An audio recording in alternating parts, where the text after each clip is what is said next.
So at this time, we're gonna go ahead and get started and have a welcoming and prayer by one of our tribal elders, who is the culture manager, Miss Georgine Paya.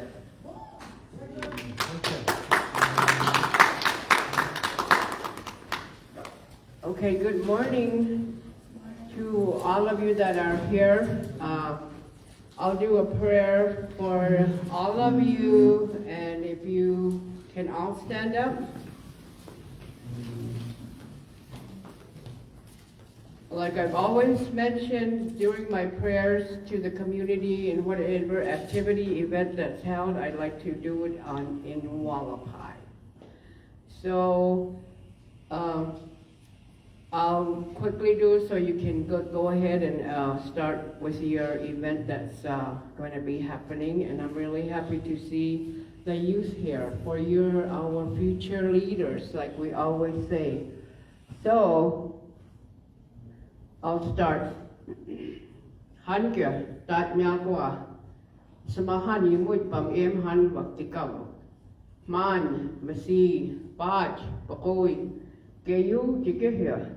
Nhà cho yêu che mà thảo yêu che nhà cho bồi che có về vì che mi cái yêu thân kìa yak wal bay ba chục khoa vào khoa swat ít kìa như yêu cho đá chục quay cha cả quay cái nào cả cút bạc tay rồi quay cái nào cho tới chấm cái nào quay swat chục ít chấm ba em chấm yêu chấm hắn kìa yêu so yak cái tục cách che ma juga, mesi juga. Tak miao kuah, kampai jinyol kuah wasibhana, kuah han mencukuaka, yuwai jin pamhak boong, tai ni im jik emah, bayut juyam nyawa, baw ikwau nyaya, ik yuwai jil pam juwok, kampai jinyol pam wasibhan pam em, ko kayu han kahau.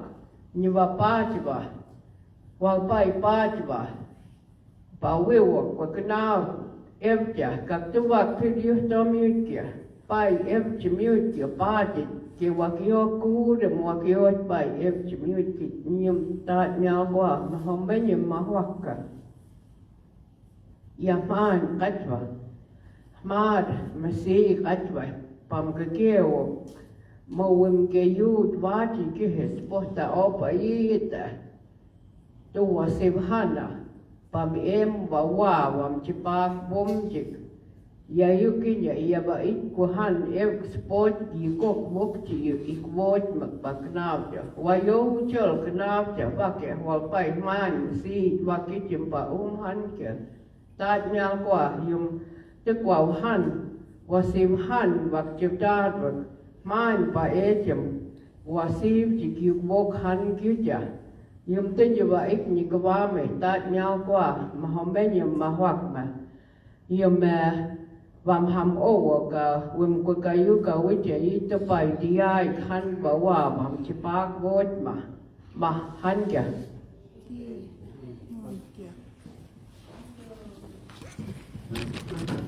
Alright, just a reminder. Just a reminder, guys, be respectful, no phones during the sessions, clean up after yourself, participate in all the activities, give good feedback during group projects, and most importantly, have fun. Alright?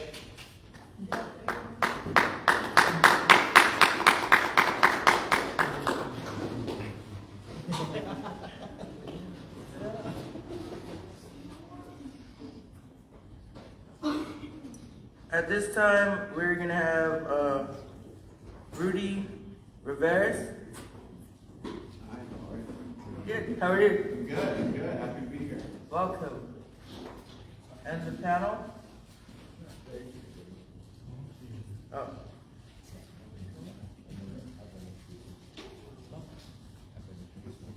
Okay. At this time, we're gonna have everybody on the panel go ahead and introduce themselves. Yeah, go ahead. Hello, my name is Dylan Hickman. I'm an education solutions reporter in Lake Highlands City.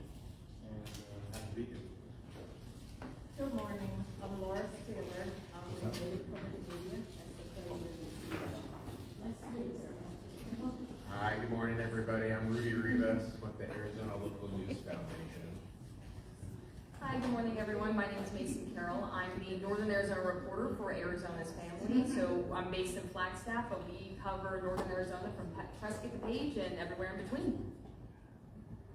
Morning, everyone. My name is Gabriel K. Tomasio. I'm with member station KJZZ in Phoenix. I'm the Indigenous Affairs and Tribal Natural Resources correspondent for the station, and it's great to be here. Morning, I'm Antonia Gonzalez. I'm a Native American journalist. I'm in Navajo, and I spent my career in Native American radio and public television, and I'm so excited to be here. And I recently started my own company and podcast, so I'm excited to share with you some of the things that I've learned throughout my career. And thank you so much. My mom's right here taking pictures, so she's my travel buddy. So morning, everyone.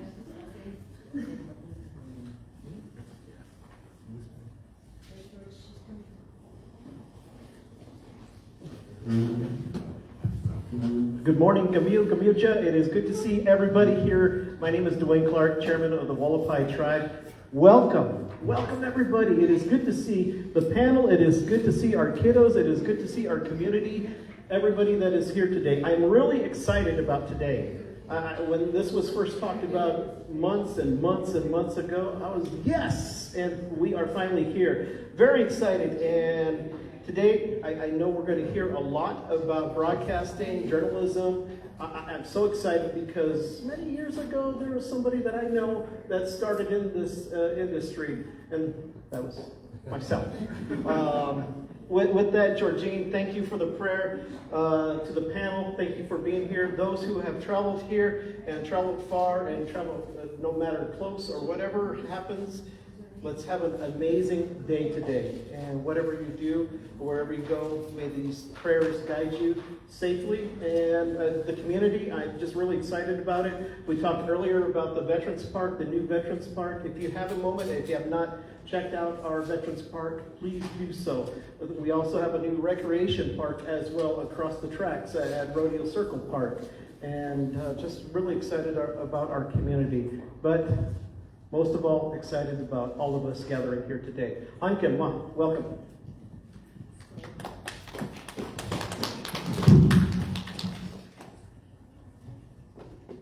All right.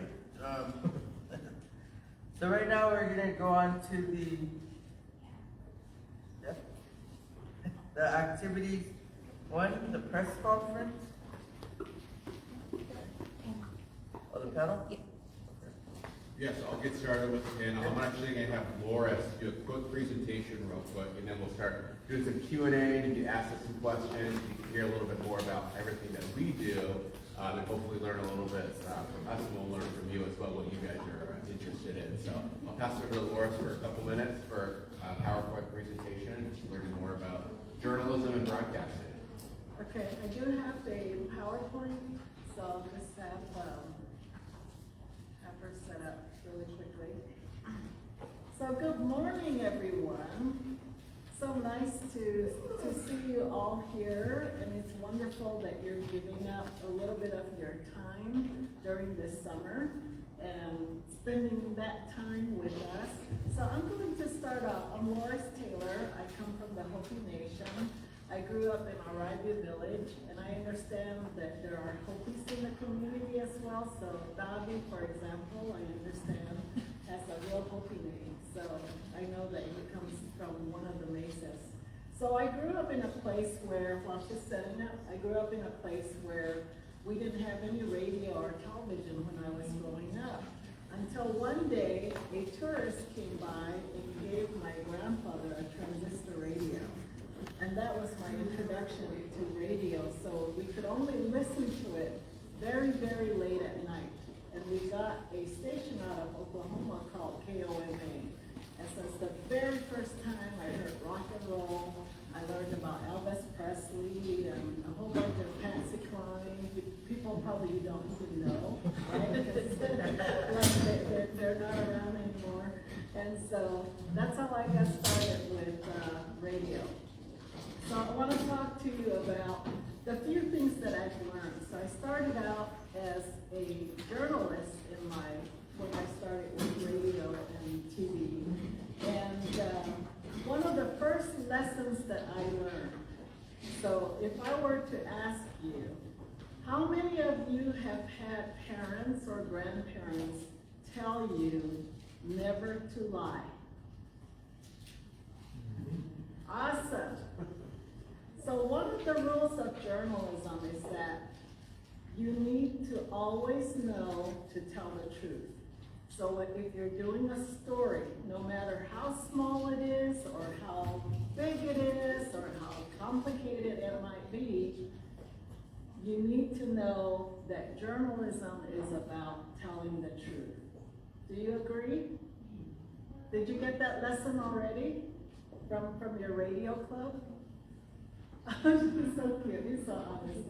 All right, so we're gonna go on to slide 2, and hopefully they catch up with us. So the one thing I also learned so back to telling the truth.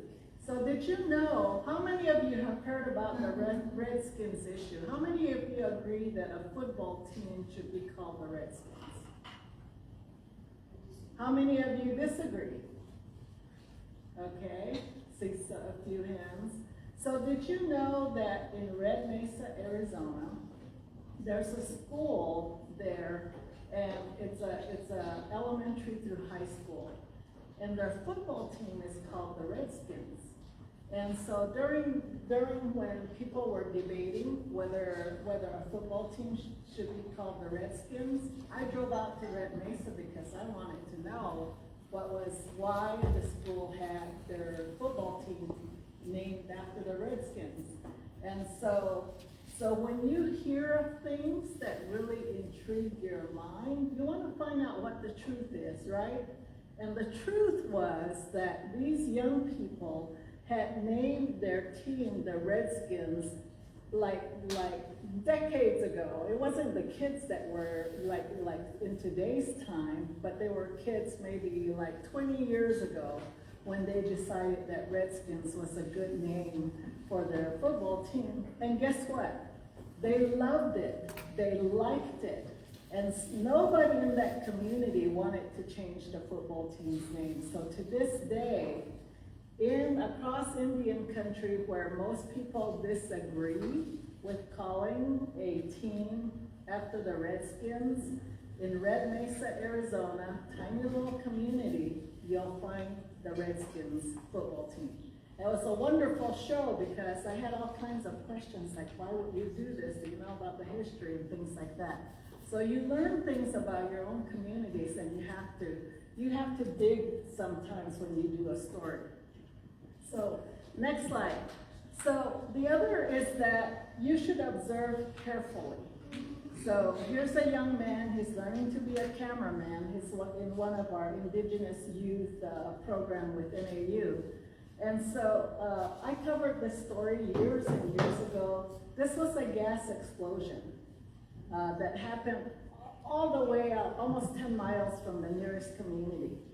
And the fire destroyed the home. It also destroyed the vehicle.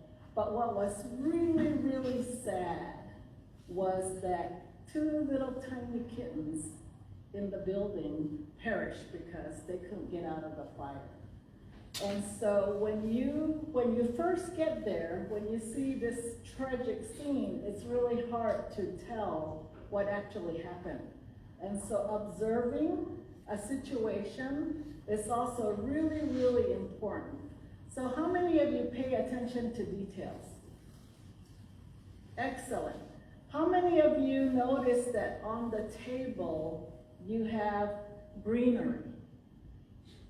How many of you think that it's real? Okay, well, so just observing, right? It's actually a fake, like greens, but they look real. They feel real. Look, touch them. Just feel it and touch it. So observing is super important. So, and then the next lesson I want you to know is that you should start thinking as a journalist what questions you want to ask. And if you ever met, maybe, let's say you met someone from BTS, you know the group, the Korean group, right? What would you ask those people? So I I've had a chance to meet some people when I was a budding journalist. I met Hillary Clinton, President Clinton's wife, who came to Arizona in 1999. And I was thinking like, oh, what can I ask her, right? And so you always, you want to know who, what, when, where, how, why, all those questions. You should already have some questions in your mind because you never know when you're gonna meet these people. I've also interviewed like Senator Murkowski, like when I was just a budding journalist, and also one of my favorites was riding with Senator McCain out to Window Rock. And when I was first talking about radio, I was like, what do you think? Maybe should we build a network for Indian country?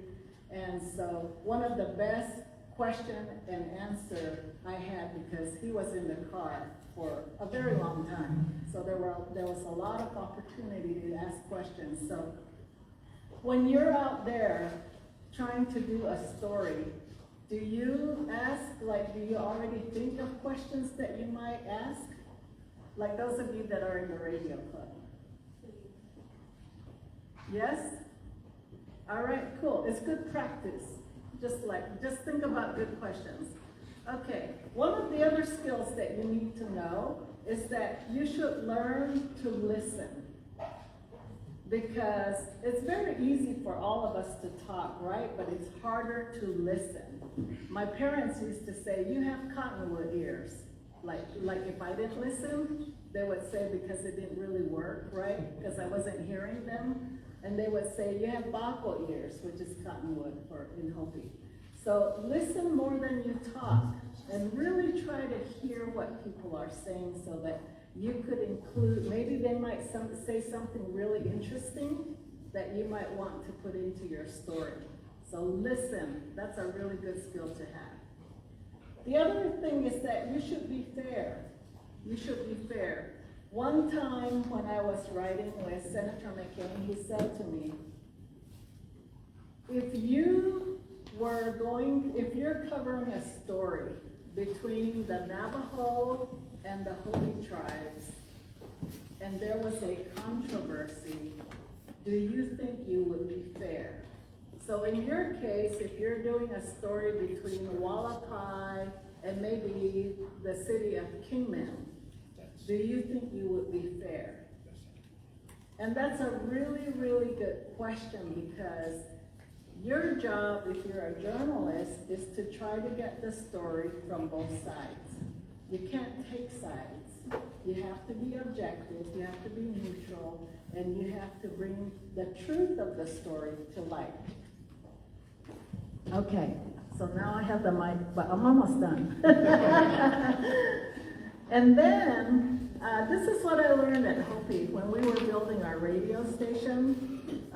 Most people said, I said, what do you want on your radio station? They said, oh, we want news, we want music, we want other stories, we want sports. And so that's great. And I said, well, what is news to you? And the people said, not gossip. So people don't want to hear gossip as part of their news on radio or TV. And what does that mean? It means that whatever news that you tell on radio or TV should be the truth. So we go back all the way around to that circle, right? And you have to verify information. You can't make things up. So how many of you are on social media? How many of you do Instagram, and what do young people do today? TikTok maybe? Yes, right? How many of you believe everything that you see? Is it all real? Okay. No? Oh, cool. The youngest one, 5 years old, is saying, no, it's not all real. Okay. You have to verify information. You have to make sure that you ask somebody else whether what you saw, heard, or experienced is true. And so I know that you're going to do a press conference later this afternoon, so I hope these are some of the tips that you take with you as you grow as part of the radio club, And I think it's really, really exciting that all of you are learning about radio, TV, the internet, and about storytelling, because that's really wonderful. So I'm going to hand it over back to Mr. Rivas here, and you'll get to hear more. Thank you, guys. Thank you so much, Laura. Okay, I just want a quick show of hands. Who's in elementary school right now? Raise your hands. Okay. And who's in middle school or high school? And who, wow, okay, good. And who's graduated already from high school recently? Anybody? Okay, good. Okay, another question for you guys. Who loves hearing their voice on radio? Is that pretty cool? Yeah. I enjoyed that too when I was, yeah, you really like it. I know, it's really cool. Have you guys gotten to see yourself on TV before? Anybody? Yeah? Okay, cool. Mason's on TV like every day. You'll hear more from her in a second. What about seeing your name in the newspaper? Have you said, okay. Dylan writes every day for the newspaper. Or what about your name on a website? Have you seen like your byline or your name for a story that you've written yet online? Okay. Chelsea does that. I know Loris does that. So, but I know you'll hear from the two journalists at the end here a little bit later. So we're just gonna talk with the four journalists that are here in the middle. I know we did a quick intro, but I want to talk a little bit more about sort of what we all do, so you guys can have time for questions and questions, and we can answer them towards the end of the panel. So again, my name is Rudy Rivas. I work with the Arizona Local News Foundation. My background. I'm from Phoenix. I worked at ABC 15 and at Arizona's Family collectively for about 12 years. My job for those 12 years was all digital. So you guys get push alerts on your phone for like TikTok or Instagram, like the things that pop up on your phone? Okay, good. So when I was at ABC 15 and Arizona's Family, my job was to send those push alerts out for breaking news, for anything that was happening urgently in the news. And so that was part of my job. So I think what you'll hear from these three journalists here this morning is that there's so many different ways that you can do journalism and broadcasting. There's not one single path. You know, you can be on TV, you can be a newspaper reporter, you can be a digital reporter, and there's so many things behind the scenes. I know you guys just get brand new camera equipment, is that right? And some new equipment to use. So if you really like doing video and things behind the scenes, you can be a videographer and you can just shoot video. So there's so much to do with broadcasting and journalism. And so I hope that you'll learn a little bit from these three journalists here this morning. So I'm gonna have Mason start real quick. Mason, if you could just talk about sort of what you do at Arizona's Family, and then what a typical day looks like for you. Absolutely. Good morning, guys. Yeah, my name's Mason Carroll, and first I want to say I am so impressed with all of you guys for getting started so young.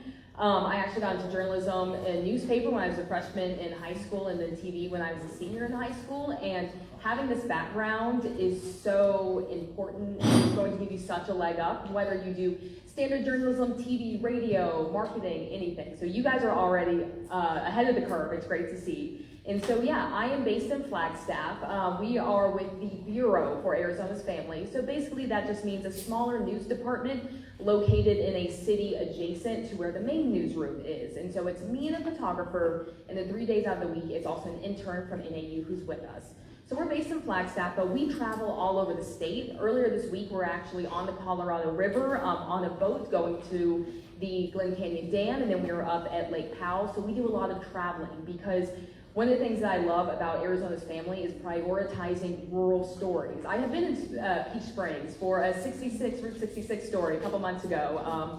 So we really, in my position, get to bring these small, rural, important issues and stories to a statewide level that can oftentimes get overlooked by other media in the Valley. Now, they do a great job, but Arizona is just such a big state. So we really get to travel all around and tell these stories. A typical day for me, usually on paper, my schedule is 10 to 6, but being a journalist, Today I started at 6 a.m. Or during the winter, we start at 5 a.m. Prepping for snow coverage. Or earlier this week, I worked a 12-hour day. And then other days, it's very easy. We're just in town in Flagstaff. And so for me personally, I like to travel. I'm assuming some of you guys like to travel, see new things, meet new people.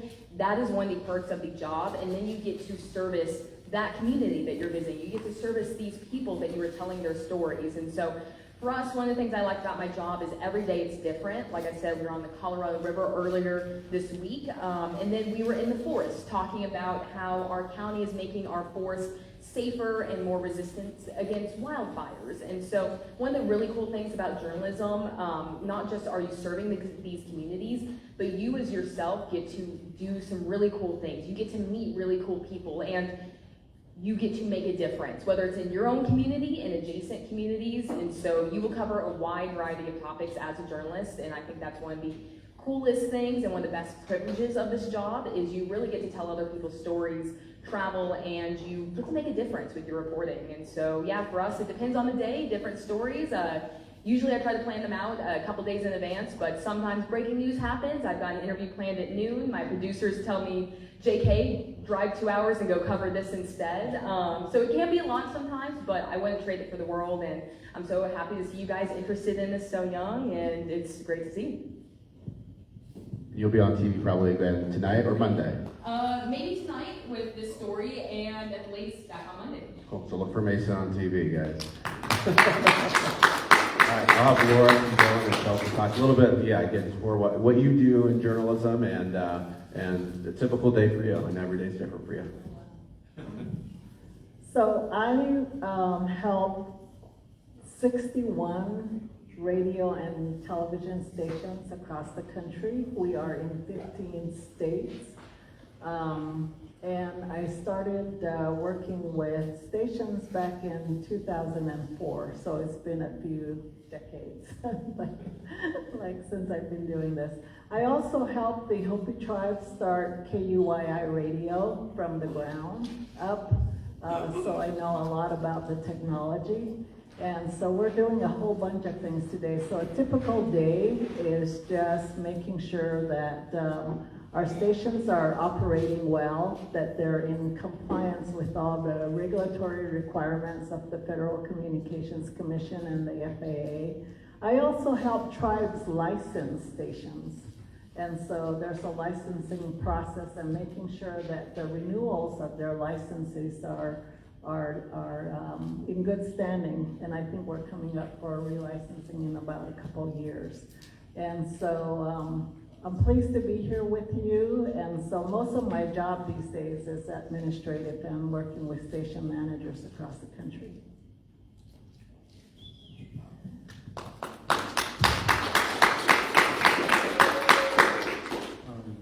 Hi everyone again. I work in Lake Havasu City. I am an education solutions reporter. I'm actually working on a grant-funded position, and other organizations come together to pay for it. One of those is the Arizona Local News Foundation. And so there's about, I think, 15 of these positions across the state. There's one, there's a bunch in Phoenix, one in Flagstaff, down all the way to Nogales. And our job is basically to bolster the reporting on education to make sure more people are aware of the issues that we are facing, and we want to take a solutions-based approach, which means looking at the problems and instead of just reporting on the problems, trying to find solutions of how to make things better, whether it's teacher retention or students graduating rates or anything like that. I've been in the position for about a year now. I graduated from ASU last May, so I'm still pretty new to this, to being a full-time journalist, and still have a lot to learn. And like Mason was saying, you guys getting started so early is really, really amazing. I really didn't get involved until I started in college. I really didn't want to know what I wanted to do in college, and I decided to go with journalism. And I was unsure about it at first, but I really loved being able to tell people's stories and being a vessel for storytelling. That it's a really fulfilling feeling when you can, you know, illuminate what someone else is going through and for other eyes to see. So my job consists of covering all things education in Lake Havasu City and also in Mojave County, because we have some sister papers that I also do some reporting for. So there's a big story in Kingman or up here, I'd be the one covering it, and I am primarily a print journalist, so that means I write all my stories and they go on our paper, which now delivers 2 times a week, and then they also go on our website. So that's another thing. I know a lot of you guys are in radio, but writing is super important, even if you don't want to be a print journalist. Writing is a great baseline to have to make you better at writing your scripts, or just in life, being a good writer is very beneficial. So I'd encourage you to, put your effort into that, and anything else you are interested in, because like Rudy said, there are a lot of different avenues in journalism, like camera work and producing and TV. So a lot of my stories, all things education. So that means K through 12 schools, going to board meetings, going to classes, analyzing trends within certain districts, and then also analyzing schools outside of the district, so private schools or homeschooling. That's been a big trend lately. Also reporting on early childhood care, so like daycare, and how we are preparing our youngest to go into school. And then of course colleges and universities. We have Mojave College here, that's the main college in the county, so there's a lot of coverage on that. And other universities that have tried to come here. And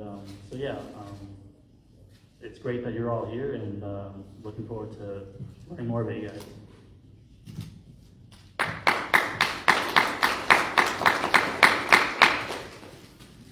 Hi everyone, thanks for having me, thanks for being here. I was telling everyone on the panel when we met that this is probably the most favorite panel I've ever been on, because I have yet to see a group of young Indigenous people who are interested in storytelling and news, and that's really exciting. Growing up, I really didn't have opportunities like this, and so it made getting into journalism really difficult. Just not really knowing how to navigate it, kind of figuring it out by myself. So this is really exciting that you guys get to be here and kind of get the introduction. Well, I'm Chelsea. I'm a Navajo. I grew up on the Navajo Nation, and I currently work at a nonprofit newsroom called Arizona Luminaria. They're mainly based in the Tucson area, but my coverage is statewide. My background is in criminal justice reporting, and a lot of that focus right now is on covering stories about missing and murdered Indigenous people across the state. But my kind of background getting into journalism was a little backwards compared to a lot of folks that I come across in this industry. For a long time I didn't know what I wanted to do. In middle school, high school, I moved up to Grand Canyon area. We actually played Seligman in basketball, so I have some friends in the area. And I was really into basketball. I thought that was gonna be my whole life. Probably unrealistic looking back at it now, but that's what I wanted to do. And when I got to college, that didn't happen. I didn't know what I was gonna do. And then I took a photojournalism class kind of later than probably most kids even going into journalism at that point. And I just fell in love. And I have, I think a lot of it is rooted in that our cultures are, based in oral storytelling. My grandma, shared so many stories growing up. So I think that was ingrained in me at a really young age. And then my grandpa was just huge into news. He loved the Navajo Times. He listened to KTNN every morning. And so I think there was a seed there, and it just kind of bloomed a little late. But yeah, I just fell in love with it. I worked kind of in different newsrooms across the state, doing community news. I worked at the Arizona Republic for a few years as a breaking news reporter, which I really loved because you have these areas that you really want to focus on, and I didn't know what I wanted to do. But breaking news gave me the opportunity to kind of dabble in a little bit of everything before I kind of found my place, something I felt like was what I wanted to do with the rest of my career, which is kind of how I ended up where I am now. And my day-to-day looks a lot different. My work is mainly online now, as opposed to print, which was a little new for me. And we don't have a newsroom. We are all remote, so I work from home majority of the time, and because my projects are very long-term, I do get like a lot of leeway with how my schedule, my day-to-day goes, and it really depends on the type of stories I'm working on and people's availability. Yeah, I have so much more to say, but don't want to take up too much time. Thank you again.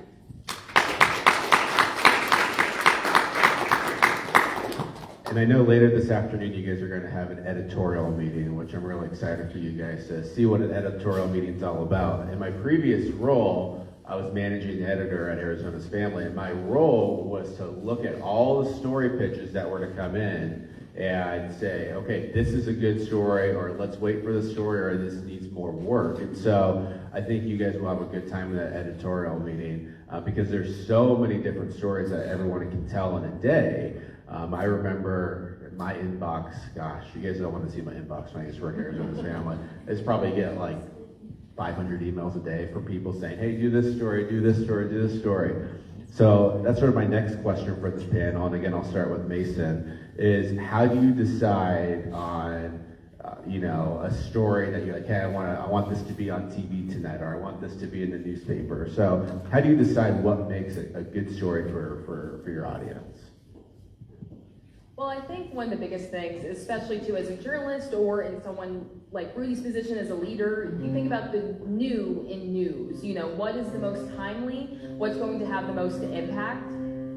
For me located in Flagstaff in a rural community, I'm also thinking, okay, what's the timing of everything that's going on? Are there any local elections coming up that this isn't giving enough coverage? What is going to be interesting? Being in northern Arizona, it's an interesting job because we have to often try to find local stories that also appeal at a statewide level. And so, like I said, we were on the Colorado River earlier this week. We were talking to a kayaking company that takes people up and down the Colorado River.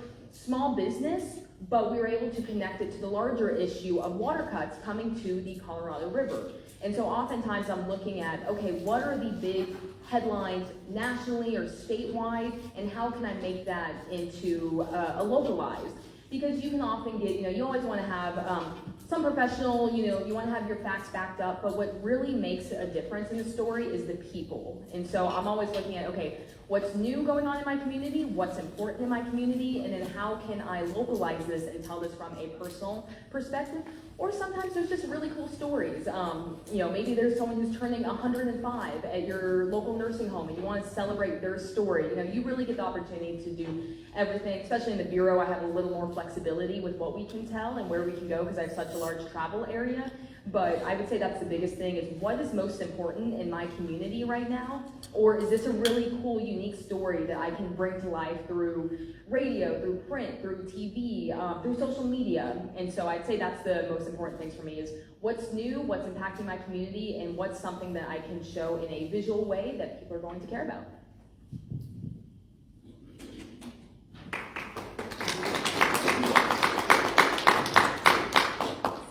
So we have a different setup across Indian country in terms of our news, and Antonia Gonzalez, who's going to talk later this afternoon, has anchored National Native News for a very long time, and I've been really sad to see her go.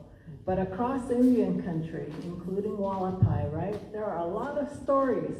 There are stories about fires, there are stories about floods, elections, even who's having a baby sometimes, things like that. How many of you watched FIFA soccer games? Any of you? All right. How many of you know of Ronaldo? How about the other guy? No, I'm just kidding. Messi, yes. They just got Messi, right? All right. So sometimes the stories may be really far away, happening across, like on the other side of the world, like, right? But it might be of interest to your community. How many of you have heard about the reindeer people, like in Finland and Norway, right? They have these giant herds of reindeer that they don't really domesticate them, but they're able to like herd them like as if they were like sheep or cows. Really fascinating. How many of you heard that Japan had an earthquake? Right? How many of you are worried about like when the rains are really strong or the winds blow really hard or changes in climate, right? So all these things matter, like across Indian country, just like they matter in Phoenix or in Los Angeles. How many of you like hearing your news like in Wallapai? All right, so do you hear news stories in Wallapai, right? So there's one station, KABR, which is in Alamo, New Mexico. They have a team of 3 women. So every day they get news from across the country on the Associated Press. They can translate that news piece into Navajo like in 2 to 3 minutes. Really amazing to watch.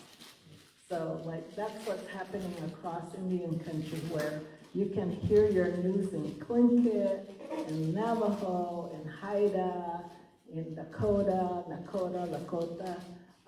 Hopi, Navajo, right? And it's really amazing to hear. Did you know that natives did news stories from rooftops, like at Hopi? They had customary ways of doing news a long time ago. So because they needed information, just like anybody else. Did you know that the Pueblo revolt against the Spanish occurred with the Rio Grande tribes? They didn't even know each other's languages, but they built this huge coalition to revolt against the Spanish, and they used runners who had cords of ropes that told stories about what was happening. So communication, the technology, might have been like 1,000 years old a long time ago, when maybe the cavemen were writing on the walls of caves, right? And you see these petroglyphs, they're still around today. So communication is not new to indigenous villages and neighborhoods and communities and tribal nations. It's been around a very long time, and now you're learning the modern way of communicating, right? You're learning about radio and TV and the internet and new kinds of platforms to tell the stories on. At Hopi, we would tell stories in the winter, and I don't know whether the Wallapai tell stories in the winter too, but oral stories, right? So you would invite a storyteller over to your house, and you always had to have really good refreshments, and so that they would tell a story. And then when they were talking about a story during the winter time, you had to like you had to say just to let them know or her know that you were listening. And so that's one way that storytellers used to spread news. And then we also had Hopi criers. So Hopi criers were men with really loud voices, and they would go to the very top of the building, and they would holler out like, hey, today we're gonna clean the dams and the watering holes, or hey, today we're gonna clean the neighborhood, or hey, I want you all to know that there was a new baby born, like to the Bear Clan. You know, so they would make announcements, or they would say like, hey, it's really important that everybody start planting, right? And so that's how they received their information, and they got what we call relevant information that's important to the community, so that the community people would know that they have to make decisions. Are they going to help clean the village? Are they going to help someone plant? So it's not like new technology. It's been around a very long time. And it's really wonderful that you guys are going to get the tools to do modern communication, because it's super important. Just recently, Native Public Media helped to work with a government office in way over there in Washington, D.C., to establish a missing and endangered persons alert. So if you haven't heard of it, it's to let communities like Wallapai know that if someone goes missing, that an alert can go out over the radio. And so we worked very hard on that. They passed it, I think, back in August 7th, 2024. So it's kind of a new alert. But it's taking hold now across Indian country, and that's been one of our work, and we want, those are the kinds of stories that we get behind at Native Public Media, things that make life better for all of you in your communities.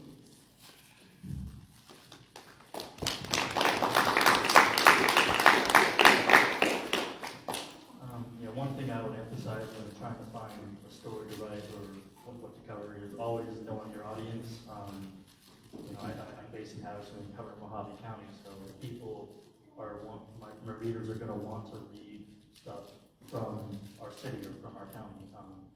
If there's a big state story or a nationwide story that's happening, but it doesn't really affect our local community, then the people aren't going to really want to read it. They're not going to care too much about it because it doesn't directly affect them. So that's basically what I wanted to emphasize.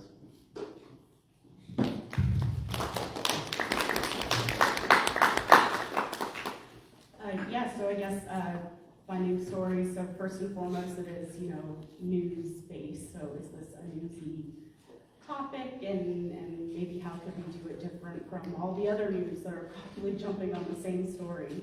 But I guess I do want to say in my current position, I do have the privilege to approach news stories in a different way. Because I'm writing about cases that have happened years and years ago, so that's not really news today.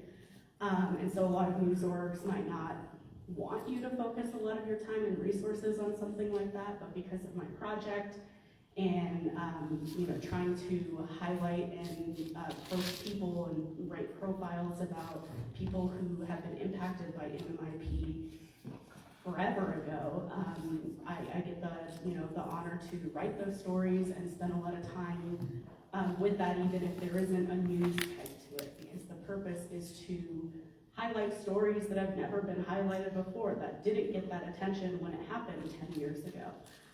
And so it's been really, it's been really great. I'm, privileged to be in the position I'm in to do that kind of work. And I'm also trying to approach news also in a different way, because historically news has been not very kind to Indigenous communities. And as an Indigenous person, I'm trying to change it. Sometimes that's going against what traditional newsrooms dictate as how you approach news. And so that's, spending a year meeting a source over the course of the year several times just to get them to agree to even talk to you on the record about a story. Some newsrooms just won't, give you that kind of time or resources to do that because there's so much other things going on. And just trying to, go against what is norm sometimes, because our communities just, they just don't operate that way, and that's okay. Yeah. All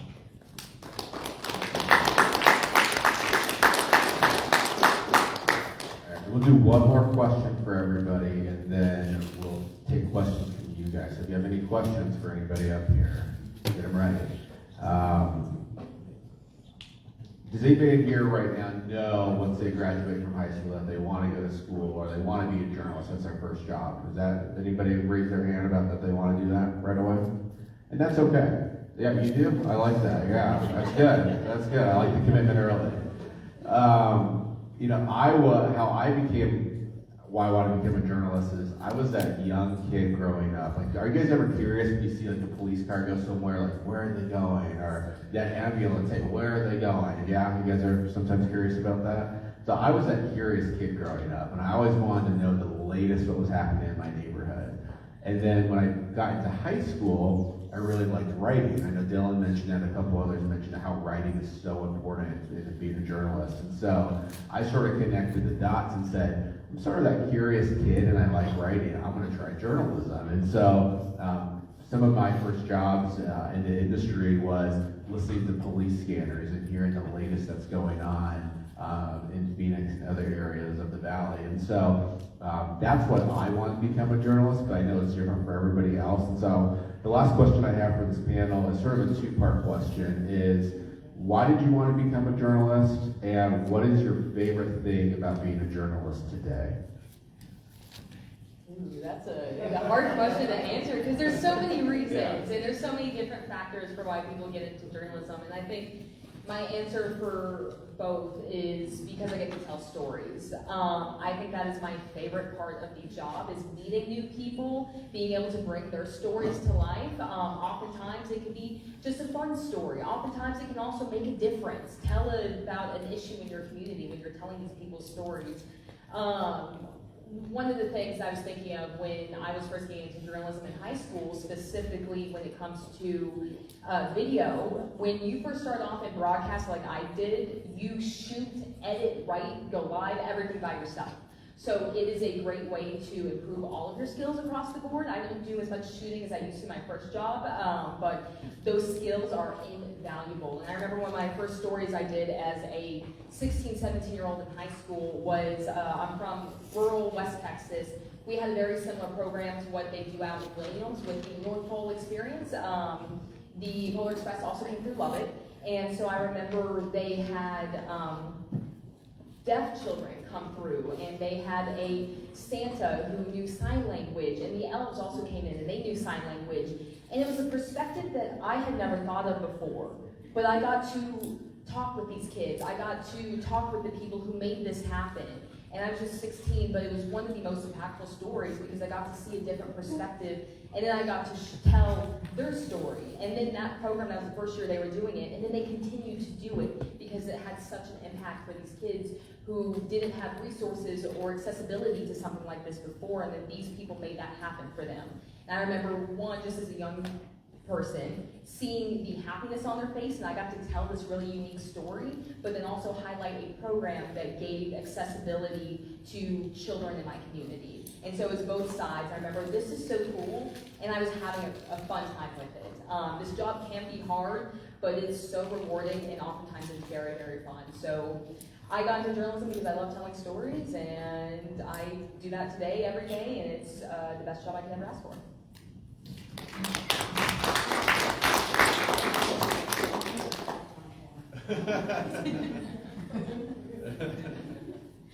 All right, so how many of you write in a journal? So awesome, yes.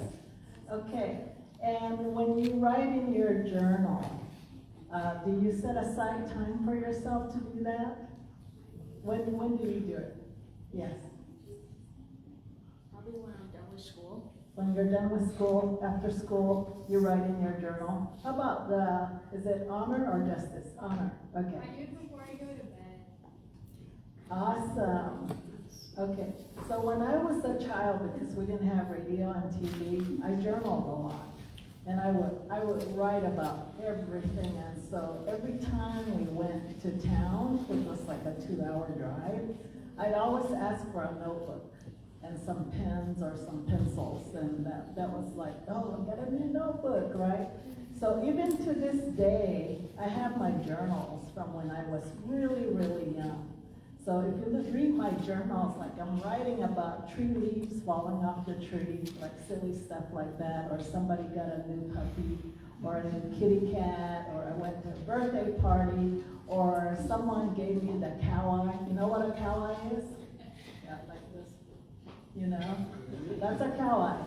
So I would write about all these things, and what I found was that I really enjoy writing, and I really enjoy reading what I wrote. And so then later, when I got older, I would write to my kids. So it was be like, Dear Mark, Dear Vicky, you know. And so I would write letters to them. And they never read it. I was just writing to them. I was thinking that one day they might read it, right? Or like I'll say like, today I didn't really like you guys squabbling about whatever, right? You guys should share more. So those were things that I wrote about.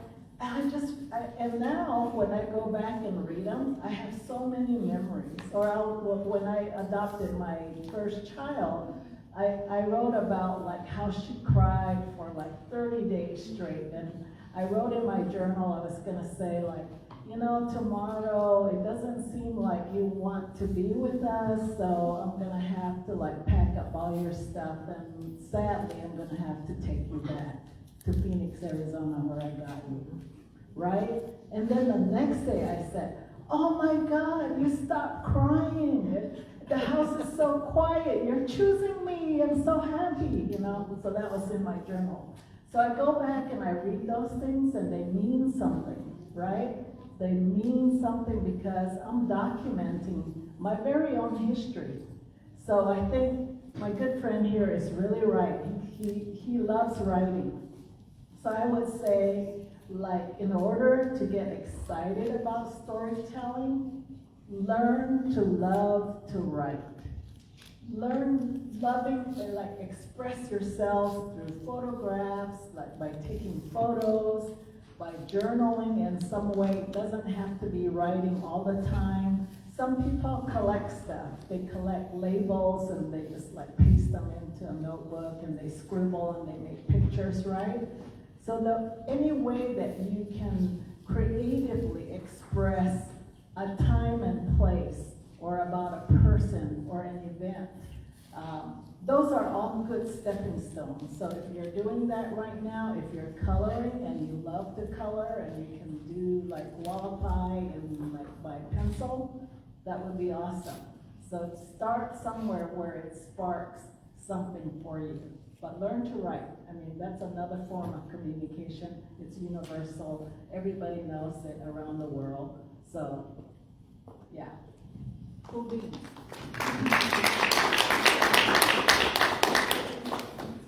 Yeah, for me, it's a similar thing to what they were saying. I love telling stories, being invested with storytelling. That's how I always put it. That's, you know, as I said, I wasn't too sure about being in journalism when I first started, but being able to tell stories is what made me realize this is what fulfills me. That's what I want to do. In college, I interned for the Arizona Republic. I was also on the breaking news desk, and there was one particular story that I wrote. It was about this man, and he lived in South Phoenix, and if you don't know, South Phoenix kind of is, some parts are more crime riddled or have more higher rates of poverty. And this guy, he had cerebral palsy, meaning he was bound to a wheelchair. He couldn't really walk really far, and he had to be on a wheelchair most of the time. And he worked with the Parks Department, and he started his own basketball club. And so all he had really was this one outdoor court. It wasn't a very good quality court. It was a double rim with chain nets. And so he kind of started with that, and he started the club, and there was only about like maybe 5 kids that were a part of it. And over a course of like a decade, he built the club up, and I did a story about 2 years ago now. He had about 40 kids under him that he coached a part of his club, and these kids absolutely loved him. They respected him so much, even though he was in a wheelchair, he couldn't like stand up to actually teach them. They still really respected him, and he also helped them not only with basketball, but some of them he would take into his house when they had nowhere to sleep, and then he would also, the club got big enough that they were able to become like a registered club and be able to compete in state competitions and even go to other states. So he was able to take his kids to California and have them see somewhere other than South Phoenix for the first time on these trips, while also having them play basketball and be passionate about that. So So yeah, I interviewed him, and I interviewed some of his kids who really respected him, and the parents who really appreciated him, and wrote the story about what he's done and how he built this program up. And you know, that felt really fulfilling to be able to tell his story. You know, if I wasn't there, a lot of people would have no idea about this guy and his story. And then after the story was done, he sent the sweetest message to me about how thankful he was, and you know how much it meant for him to have this type of coverage. So you know, that type of feeling when someone really appreciates your work is really just it's kind of an indescribable feeling. So that's why I loved it when what I did.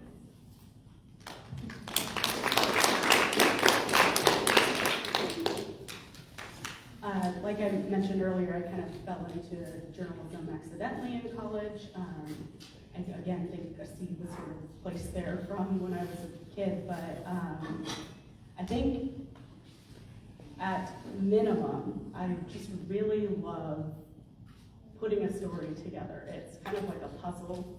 You're kind of solving it. You're putting like the structure of words together in a way that just makes sense for other people, and that's just really fun for me. I love puzzles, and so at the very core, I guess there's that.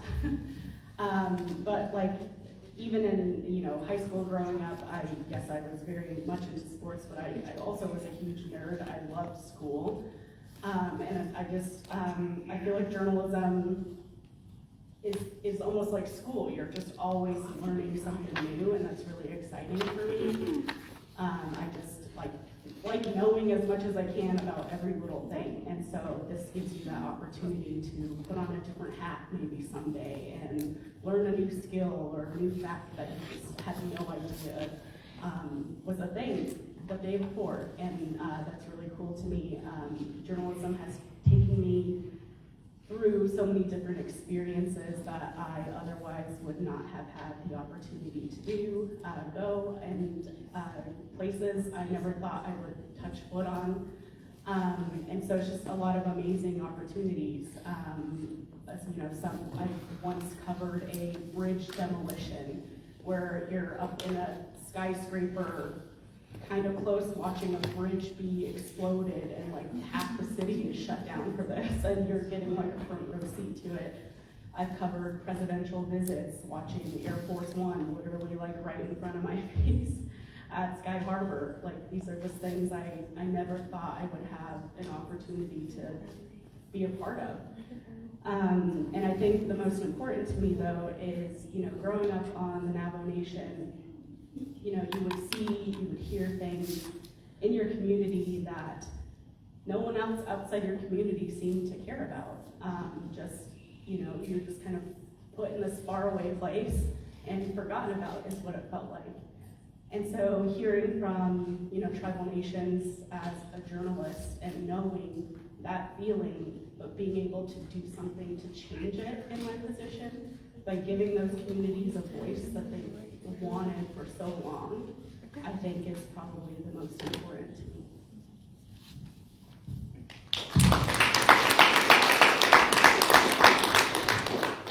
It's 9:45 and that's sort of where we're supposed to wrap. I'm not sure if we have time for questions or if anybody has any questions for the group. I have a question. Yeah. So growing up, I always felt like, a part of that was like what you guys do is hard to navigate, I feel. And was it hard for you guys to kind of find like an actual job in what you do? Because growing up, I used to be like, oh, that would be so cool, to be like a journalist or like do the newspaper. And my teacher would be like, teaching us how to do stuff like that. But I always felt like that was something that you could only get if you were like famous, So I was like, always like, that seems like it's hard, And I kind of gave up on that. But seeing like you guys do that, I'm like, is that something that, do you feel very accomplished? Do you feel like it was hard to even get a position in that? And any of you can answer. I can start in TV news because TV news is very interesting. I will say, like, I hear right now from a lot of my former coworkers, oh, it's an interesting job market right now. But the thing about journalism is there's so many different ways you can do it. Even if, you know, you're not able right now to, maybe there's no positions at your local newspaper, or your local newspaper closed down a couple of years ago, which is a whole other issue that I could go on for hours about. But there's so much that you can do now. I have interns who worked with us for Standard TV News, so they're following us, shouting us with what we're doing. I have 2 interns who are in a starter market, so kind of a smaller communities reporting. They found jobs within a couple months after graduating. If not, they had jobs before they graduated. But I also have interns who did journalism. They did TV, but then one of my former interns, she's now working for marketing for the LA Rams. I have another intern who wanted to do TV, but now he's working as a producer in Florida. Or our station is now having us do more stuff on social media. You know, you can even do, you know, social media reporting. You know, there's so much, journalism is evolving. You know, there's even people too who are their own journalists on YouTube, you know, and they follow, you know, the difference between like good journalism, they follow all the journalism rules, and they are reporting in their community. And even though they might not at that moment be a part of a TV station or a newspaper, they're still creating, they're still telling the stories in their community, they're still probably traveling. So there's so much that you guys can do in journalism. You know, if you want to stay in your community, maybe the job's not open right now, you can start in high school or middle school or even elementary school, making your own videos, trying your own reporting until you find that perfect job. Again, like many of us have talked about, you can also travel so much in this job. I'm from Texas. My first job was in Northern California. Now I'm in Flagstaff. So it really, the world is your oyster when it comes to journalism. There's so many opportunities, and sometimes you do have to change a little bit. I never thought it would be a bureau reporter, but it has absolutely turned into my dream job. So yeah, the job is out there. Just get the skills to do it. Again, writing is such a backbone. Even though I'm on TV and we do video, everything starts with writing. I write my own web scripts, I write my own pitches, I write my own story. So yeah, have the basis of writing, but you can be so creative with the jobs. There are stuff out there, and I just started as a girl from West Texas, and now I'm on TV every day. And for me, it's such a privilege, but I'm also just like, oh, this is my job. And so I promise it's not as scary as it looks, being in front of the camera or being on the radio.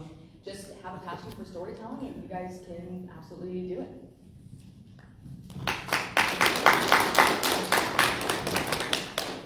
Speaking as someone who just graduated last year, through college, I was very stressed about the idea of if I could do it or if I could land a job after college, especially because I was focused on writing, and writing is a bit of a dwindling art, I'd say, especially for print. The paper I work at, a few years ago, used to deliver 7 days a week, physical paper.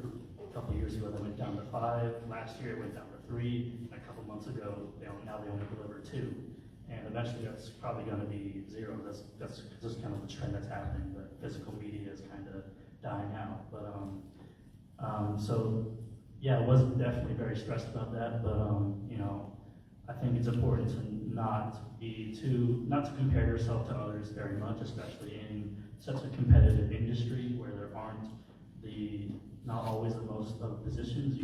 Everyone goes up their own pace. I know some kids in college who were like, seemed like wonder kids and things they were doing, like things that I couldn't even think I was capable of. But you know, I went at my own pace, and I eventually found my niche and found my opportunities. And yeah, it's just about taking advantage of every opportunity you get, and also, like Mason was saying, being well versed in different areas of journalism. There's so many different ways that you can tell a story, and you know, if you go to school, there's different ways to learn. So I encourage you to learn about all those different avenues, and you know, even though maybe the print industry is not as booming as it once was, and some positions don't pay as much as they'd like, the need for local journalism is always going to be super important. There's always going to be a need for people to tell the stories and to do these types of reporting. So, you know, if you believe in yourself and take advantage of those opportunities,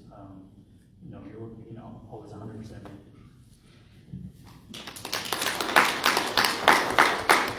I'm not gonna lie, it was tough, I think, getting into the business. When I was first starting out, I couldn't get my stories to be aired or heard over radio or TV because when you're working in a giant city like Phoenix, for example, those stories that are relevant to the greater Phoenix area, which is a combination of a lot of towns, right? Cities and towns combined, those stories surface up to the top.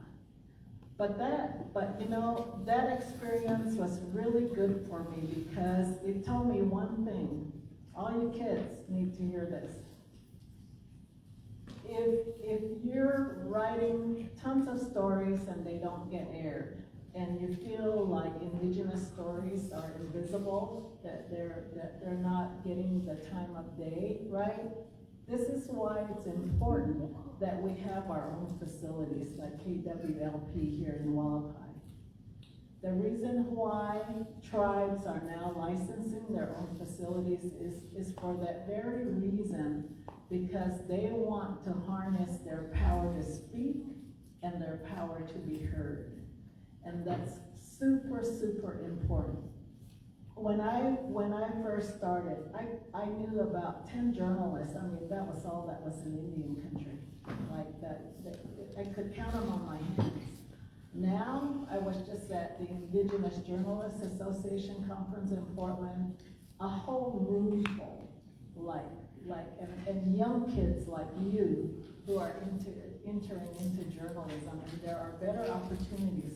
It's also the reason why Native Public Media started the Youth Indigenous Journalism and Broadcasting Workshop with Northern Arizona University, because we want young people like you to learn about radio, TV, and the internet, all these different platforms, and all the ways that you could join communications at a very young age before you're deciding before you're making big decisions.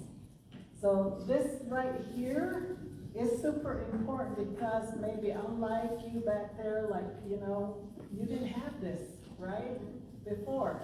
This wasn't available to you. So the entry points for natives were slim and sometimes not even there. So the fact that this is happening today, it means that all of you have a head start. And that's super, super important. And so as we grow across Indian country in terms of our network, and it takes leadership like Chairman Clark, and I come from a gaming industry background. I was the director for Arizona Indian Gaming Association for 10 years, like in Phoenix. So radio and TV was almost the same. It was regulatory in that way. I didn't read what I was doing. So I just kind of happened into it because at Hopi, people wanted a radio station. And at first I said, nah, I don't want to do that. I'm retired from regulatory work. I want to do other things, but of course there was no one else available. And so I ended up doing broadcasting, and I love it. I mean, this is what happens. Once you get your feet wet, most people that are in this industry, guess what? They do it because they love it. You catch a bug. You just catch that bug, and sometimes it's like, it might not pay a lot when you first start off, but you're doing it because you love it. And I love what I do. I like journalism, I like radio, TV, I like the licensing process, I like everything about it. It's what makes me wake up. And what I like most are hanging out with young kids like you. So when I first started at KUII Hopi Radio, I made sure that we wired the entire school. We connected directly to the radio station with microwave dishes on top. But we connected the football field, we connected a classroom so that they could join the broadcast. We connected the gymnasium. But I tried to figure out all kinds of ways. And not only that, we started a class, not just a club, but a classroom for students at Hopi Junior Senior High School. so that that it could be part of like reading, math, arithmetic, writing, and then like, communications. And so that's how strongly I felt about it. So here, you guys are starting out with a club which is really, really fantastic. Now, it'd be nice if Chairman Clark is hearing me. I don't know where he is, but I think he might be listening. I'm just kidding. I think, did he leave already? Oh, darn. Yeah, shucks. It would be nice if your school had a class in communications, so that that's sanctioned by the state or the tribe or whoever, so that you have it as part of your curriculum, because there's a lot of critical thinking as part of what you learn in communication. So I'll stop there because I could go on a rant for about like 2 hours. I'll keep it kind of brief, but it was really difficult to get into journalism. Again, I started a little late. I didn't feel like I, had a community that kind of supported me or, pointed me in the right direction of finding stuff. And so I did sort of claw my way into the industry a little bit, and it was challenging. There was a lot of imposter syndrome sometimes, but I do think it was vital to work in a small newsroom where you are, at no fault of their own. They don't have a lot of resources to have a full team to do stuff. So you are the reporter, you're the photographer, you're sometimes an editor. Like, you're kind of wearing all of this in one role for several stories at one time, and that really gave you the skills to figure out what exactly you want to do, but then to take on to another newsroom and sort of grow. And so that was really helpful. But I will say, in this position that I'm in now, it didn't exist before, and I went to a newsroom and I applied for a general assignment reporting position, and I was like, that's great, but I want to do this. And I basically pitched this entire beat that hadn't been done before, and luckily I went to the right newsroom and they were on board, they got the funding, and we made it happen. So if you aren't finding something that you want to do, you know what you want to do and you're passionate about it, go out and do it, pitch it. You'll be amazed at the kind of people that get behind you and really support the effort you're making.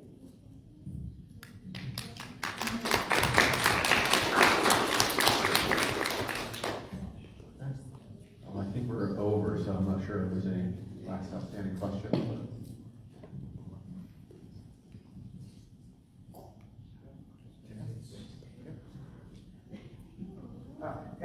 So at this time, we're going to go ahead and take a break. So if you need to use the restroom, about a 10-minute break. So if you need to get up and use the restroom, you're more than welcome to. And then we'll get started with the next session that we have on our desk.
Oh, okay, yeah, boys are out. Sorry about that.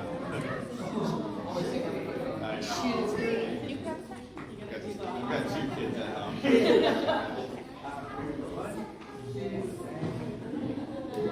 How was it?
peanut butter.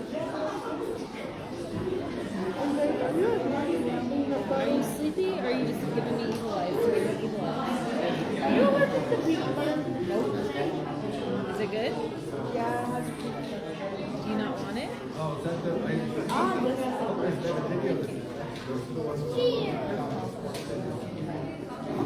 Cheers to you. Those are good. Well, yours is way more healthy. Right? And also, I was texting my friend. Yeah. Like, did you see my password? No, I honestly did. And when will I ever see you again? I don't know, but you want to know why I texted that? Why? Oh, I like playing Fortnite. that's fair. And I told her my controller might die sometimes, so Yeah, I want her to protect me that's fair. because it literally dies. Actually, I don't think I should play Fortnite. No? Because on my PlayStation controller, it keeps on dying when I try to do the password. Are you not charging it? Is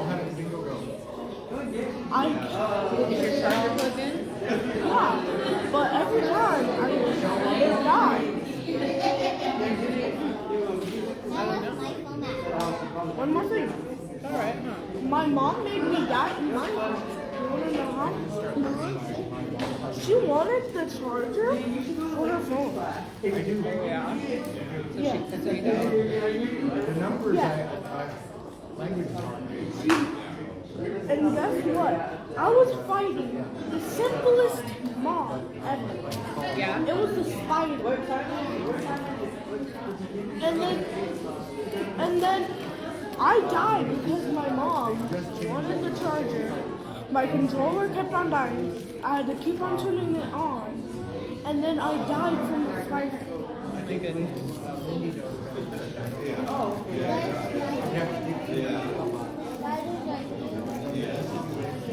Really?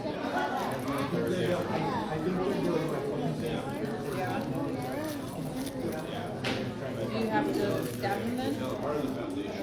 Chop him up? Like, so you basically have to go back. Yeah.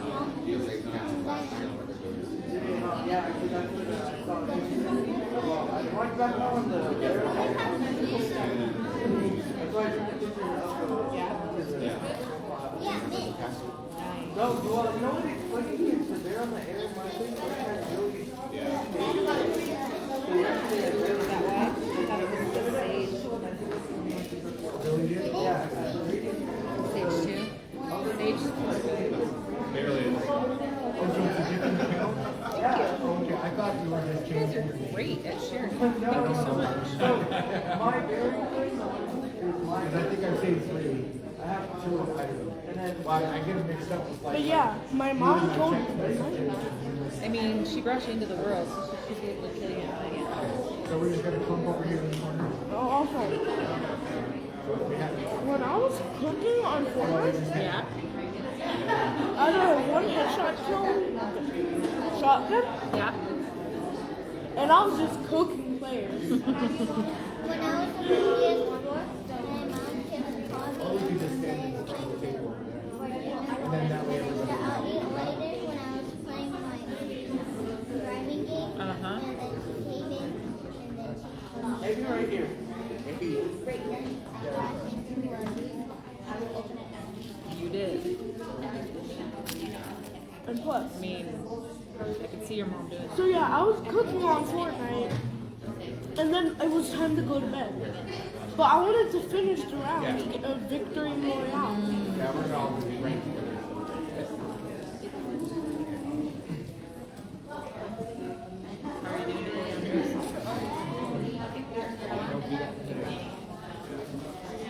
That's fair.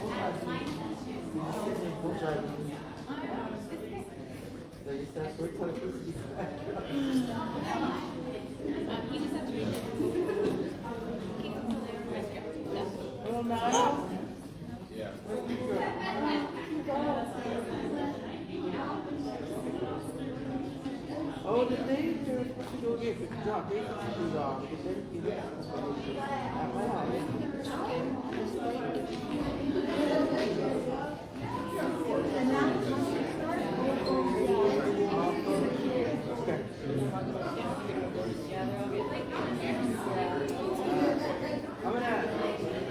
gonna get some great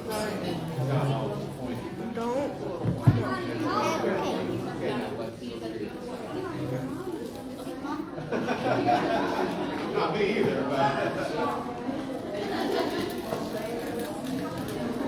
All right, guys, just going to make our way back to our seats. If you have your phones out, go ahead and put them away. We're going to get started here.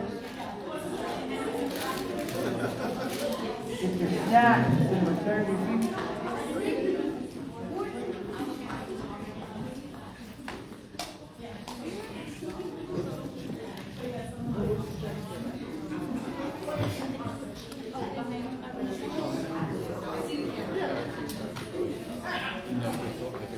All right, yep, so just go ahead and make your way back to your seat.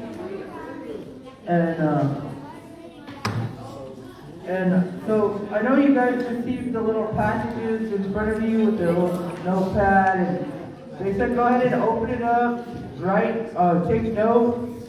Maybe if you have any questions that come to your mind when people are talking, write it down so when they say it's time for questions, you know what to ask, okay? And then go ahead and grab in your folder, take this paper out, because you're going to need it. This one. The activity number 1 says on the top. And then go ahead and take out the press release paper. You're going to need that as well. So you're going to take out the activities 1 paper out of your folder. Okay, and then you're going to take the press release paper out. Okay? So the press release and the activities 1 paper is coming out. We're going to go ahead and alright, we're going to go ahead and get started here with our activity, which is called the press conference, and it's activities 1 on the agenda. Alright, this press release is designed for educational purposes only. This is not an event that will be taking place. I repeat, it's not going to take place. It's only for educational purposes, okay? For immediate release, July 30th, 2026, the Peach Springs announces new attractions for Route 66 Centennial Celebration. As part of the Route 66 Centennial Celebration, the Planning Department 2.0 is excited to announce a monumental addition to the Cars and Coffee event on August 8th. Event organizers have been informed that the Planning Department 2.0 has revealed plans to temporarily close a section of Route 66 and transform it into the world's largest slip and slide. The attraction is expected to stretch through the majority of Peach Springs and feature thousands of gallons of water, inflatable safety barriers, and what organizers describe as the biggest summer splash in Route 66 history. Unofficial officials say the goal is to create a world record attempt while attracting visitors from around the globe to celebrate 100 years of America's Mother's Road. A press conference will be held this morning to answer questions regarding road closures, safety precautions, environmental requirements, and how classic cars will be accommodated during this event. Yours sincerely, the Planning Department 2.0. Hi everyone, I'm with the Planning Department 2.0 and we are so excited for this event. Planning has been going kind of well, mostly. The world's largest slip and slide is expected to be approximately 1.5 miles long, or maybe a little longer, depending on how much plastic sheeting we can borrow. We're still waiting on a few permits. And by waiting, I mean I sent a couple emails like a week ago. We've got a fantastic team working on logistics. We've thought of almost everything: parking, volunteers, water, snack vendors. Actually, parking is still kind of a mystery, but we're staying positive. The goal is to make Route 66 history while making history on Route 66. We've brought together a few other important members of this process to help answer questions today. Lindy is here to represent the cultural department. Trina can answer all of your safety concerns, and Casey is excited to share why this is so fantastic for local businesses. Trina. Good morning. My priority is to make sure that this is safe for everyone that is coming and an enjoyable event. If this moves forward, we will have safety teams stationed along the entire route. We are planning first aid tents, lifeguard style rescue teams, cooling stations, and ambulance access points. Everyone's going to receive safety briefings before using the slide. Sounds like a lot of fun, but eventually we're going to have to worry about that safety side of things, and we have to take that very seriously. We're still evaluating whether or not this meets all of our safety requirements. Gamuja Nairindi Ichkia. I am representing for the Wallapai Cultural. I am the Route 66 and Cultural Specialist. My job is to preserve the stories and the traditions that make Peach Spring special. Route 66 has connected communities for nearly 100 years. And this centennial celebration is an opportunity to celebrate that history in a fun and memorable way. The proposed world's largest slip and slide, how about that, you guys? Does that sound exciting? Yeah. Would use a section of historic 66 for one day only, before returning it to its normal life as we see across from the lodge and the market. Organizers believe this could attract thousands of visitors and introduce a new generation to the Mother Road. Some community members have expressed concerns that turning this historic highway into a giant water slide may not properly honor its history. Others believe that keeping Route 66 exciting and relevant is exactly what the Centennial should be about. We welcome your questions.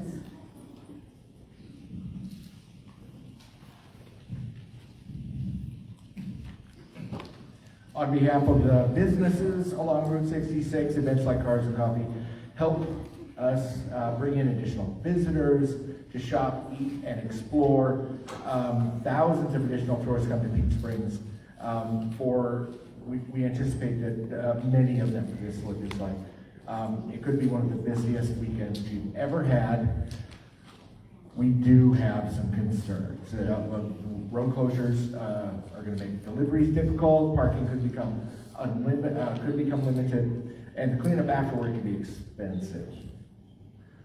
We business owners are excited for the opportunity, but we do have some questions, and we are in the process of trying to engage the National Stilts Protocol, which is a strategic initiative to lift structures. All right, at this time, we're going to go ahead and open it up for questions. Go ahead.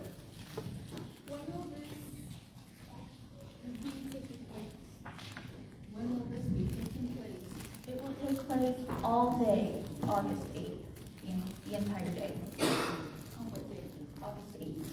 August 8th.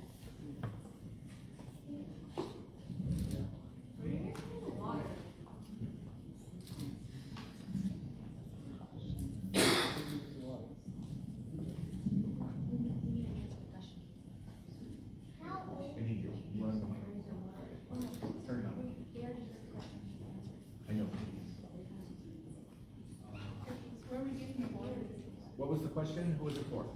Lily, where are we getting the water? Who's it for? Say it again. Where are we getting the water at?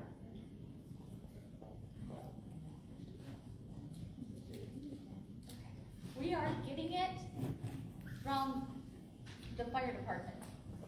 Alright. Did they check with you, Penny, about this? Because you are the actual fire chief. That's why I needed to make sure. Yeah. Okay. So Chief Penny. How old do you have to be to go on the slip and slide?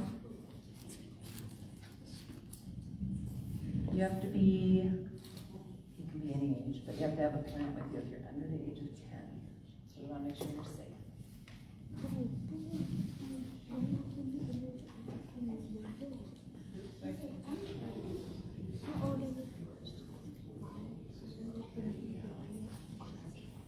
Raise your hand if you have a question. How much gallons of water will be used after the event?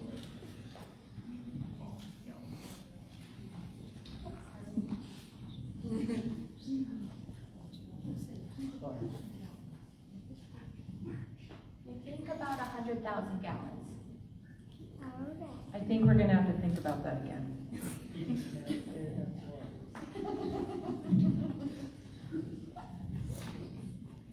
Where are you going to get all the plastic from?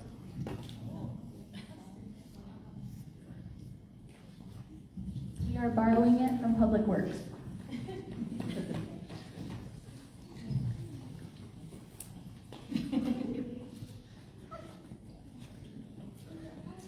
Is this a one-day event?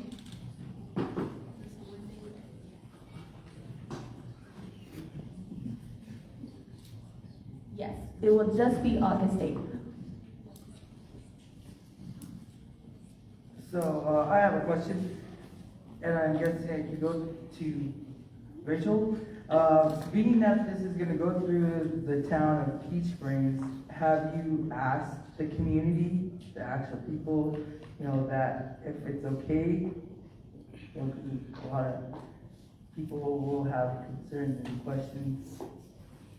Residential people. Like for me, I live right off of Route 66 on Nelson Road. So you're gonna cut off my road. How am I supposed to get in and out? Thank you so much for your question. We are thinking of helicopter rides for all locals to get them in and out of the community. Any other questions out there you would like to ask?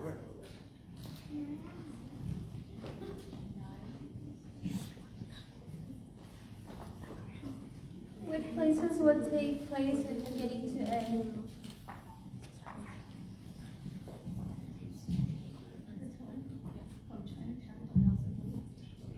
For the time or the length of the slip and slide? Where you're gonna begin it at? It starts at midnight and ends at. Oh, location? It's gonna start right by the Juvie and go all the way down to just past Game and Fish. Anybody else? Wait a minute. You could just keep it. Okay. Let, building keep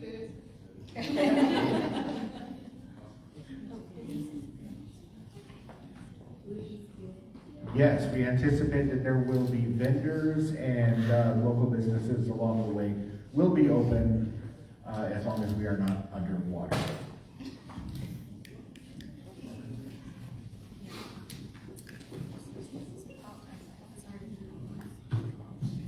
So hearing from Ms. Rachel on where it starts and where it ends, from the beginning, we are looking at reaching 20 miles per hour going down the slip and slide. And the committee is hoping to set a new world record on this event. And with the 100,000 gallons of water, it should be going pretty smooth down Route 66, all downhill. You'll also have to have helmets that will be cleaning in between because we'll be sharing those. And the previous question about stuff to sell, we will be offering slip and shake milkshakes. Assuming, again, we're not underwater. Is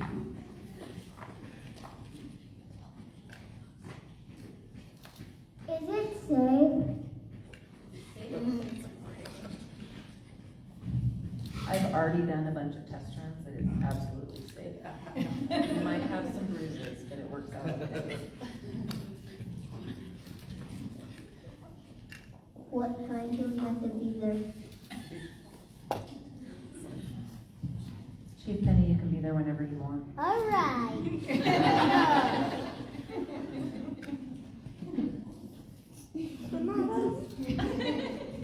What about all the rocks and pebbles on the road?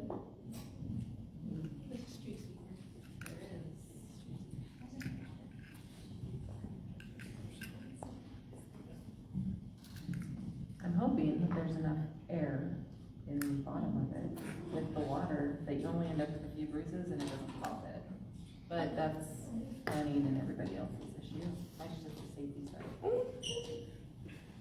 We anticipate the 100,000 gallons of water being enough to just kind of glide over that. It'll be a smooth ride.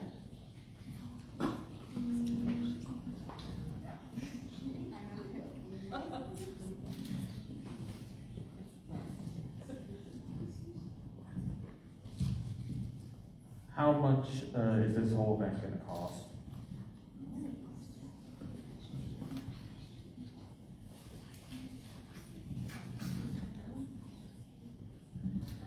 We haven't gotten all of our permits in yet or all of our receipts in yet.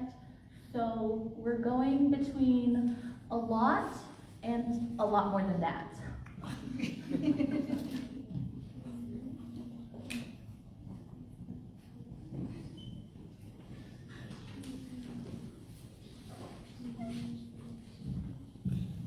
What type of vendors will be at this event?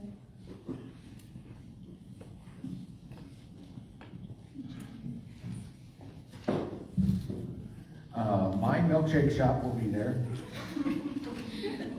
featuring the Slip and Shake milkshake. And all community vendors are also welcome, as long as they are at least 100 feet away from me. I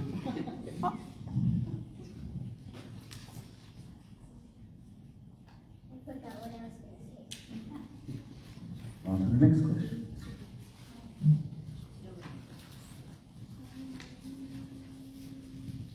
Is it a wise use of water?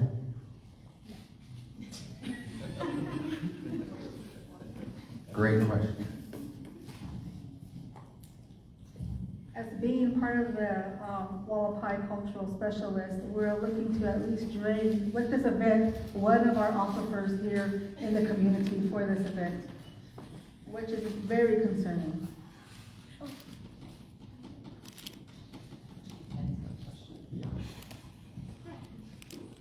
Can our parents come?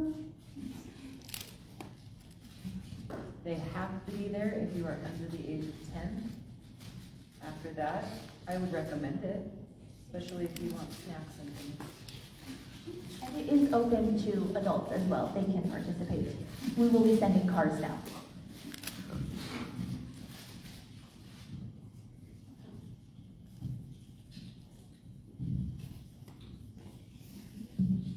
What will you be doing with the water after the event? Yeah, that's a good question. Another great question. Hope you have an answer. Yep, it's a good one. The way the water is flowing from Juvenile, from the east on down, it will, all the excess water will go into the drain, right across the railroad tracks, and it will flood into the, under the bridge and water the trees, and hopefully get to the cultural garden, where they will get plenty of water for their garden too. Great question.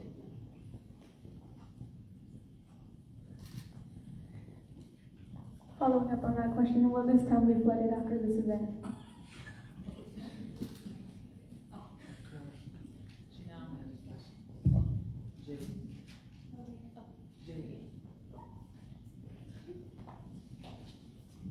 Just want to make sure that I heard it right. Will the town be flooded after this event? My estimation say no, but culture might have a Upper Peach Springs will be safe. Their house may be going under on Nelson Road, considering it'll be passing to get to that big old drainage down there across the tracks.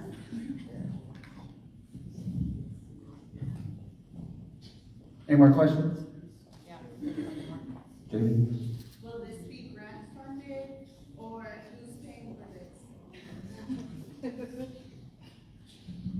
partially grant funded.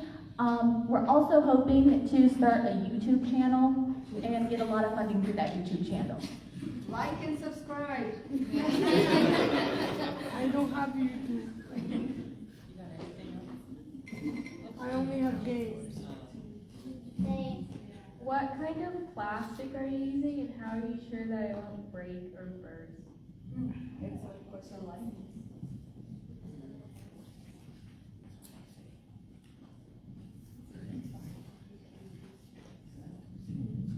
We're gonna be using whatever the engineers tell us, because we had people way smarter than us look into that.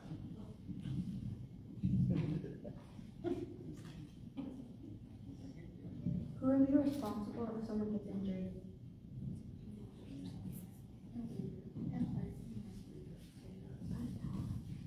Waivers will have to be signed because this is such a long ride and it goes so fast. But ultimately, it'll be fire and EMS that will be handling all injuries that come through.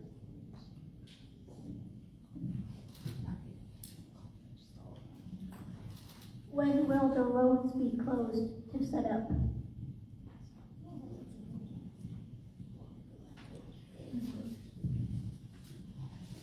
The goal that we have set is just for one day. So we will start closing the road at midnight on August 8th, and then it'll reopen at 12 o'clock the morning of August 9th.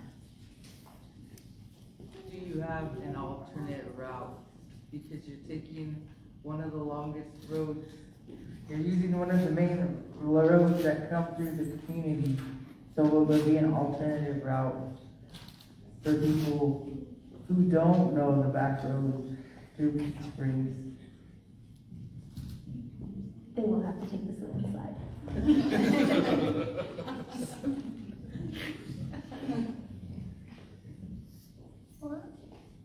What happens if I heard that again?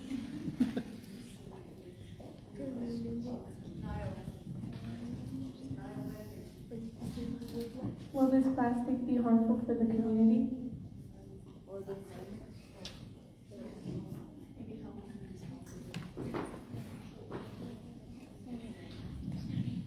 We're not planning on leaving any of the plastic in the community, so it shouldn't be harmful. Also, planning has to have a way to dispose of it if it's broken or anything else.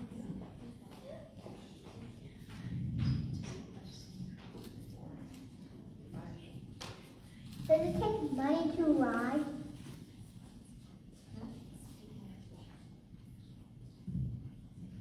As it is the only way to get down Route 66, we are having it free for the public, and we will be funding it once again with YouTube, grants, and hopes and dreams.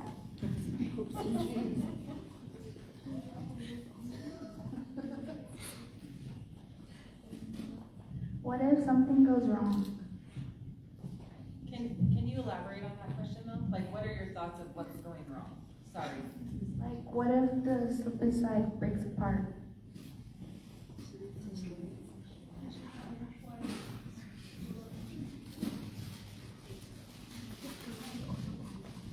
I guess that would depend on where it broke apart, how it broke apart, how many people were on the slip and slide, when it breaks apart.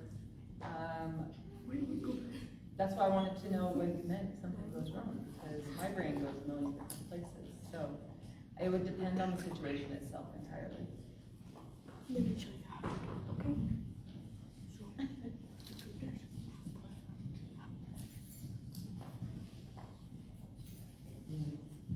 Will there be any kind of accommodations for the elderly or disabled?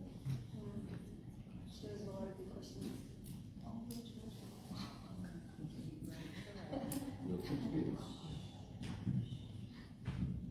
We will have people that are able to ride with them on a raft, and so they can still experience and be safe.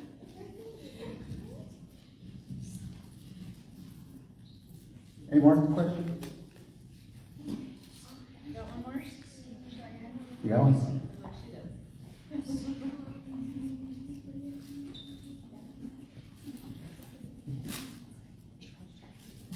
What would happen if I ride my bike down it? Injuries. What kind of items do you have? I have a question. Does it have baskets? Does it have bells? Do you have, like, tassels? I mean, we have to think about all those things when you're writing in that, because the water will make it have more pullback on it. You have to be careful.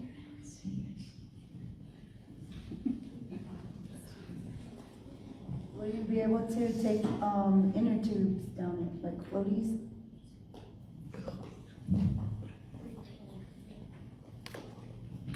They will be permitted as long as they are inspected by our safety team previously.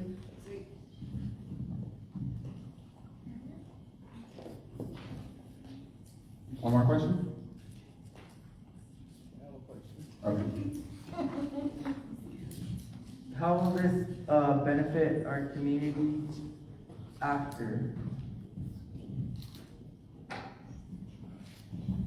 I can say for us, we expect 3 times our usual revenue on that day. And, yeah, don't forget to slip and shake.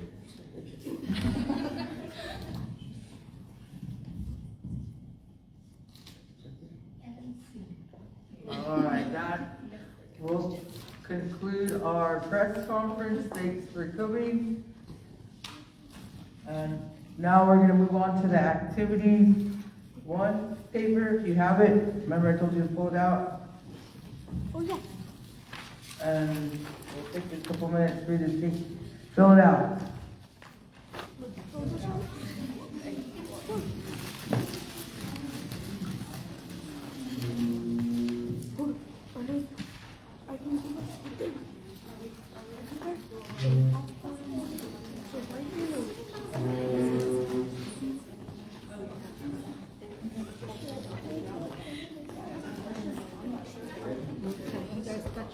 Wait, I also have one more question. What if we get third the birds to how fast we're going to go? Fire EMS will get there to give you bandage. Wait. You just wait for So you will have to call them to see the fire.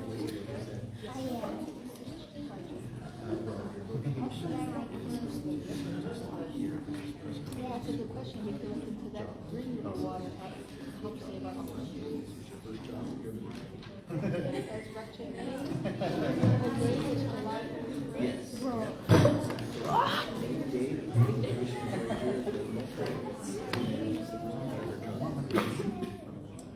Wait, on here or on that?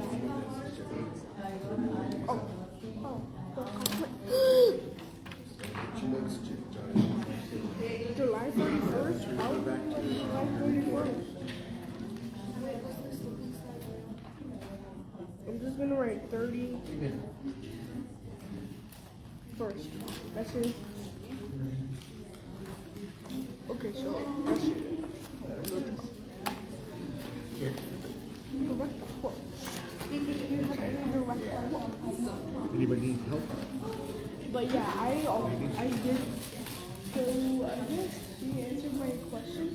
Like, what if we get third degree burns? Then you will be taken care of by fire and ambulance. What's the date?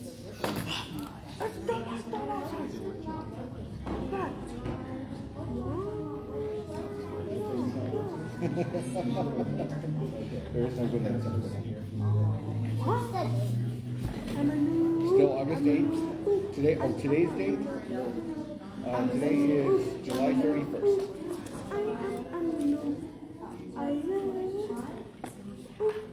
Or no, is it the 30th or the 31st? Oh my god! Oh my god!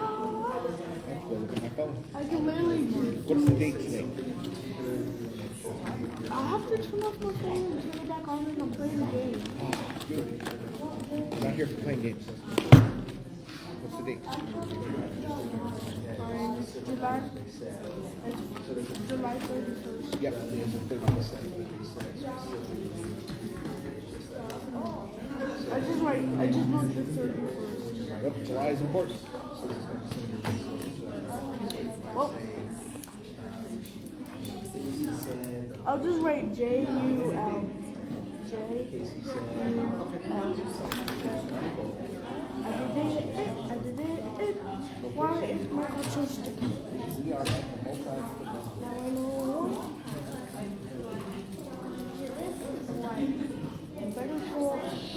Better call Burns. Any questions?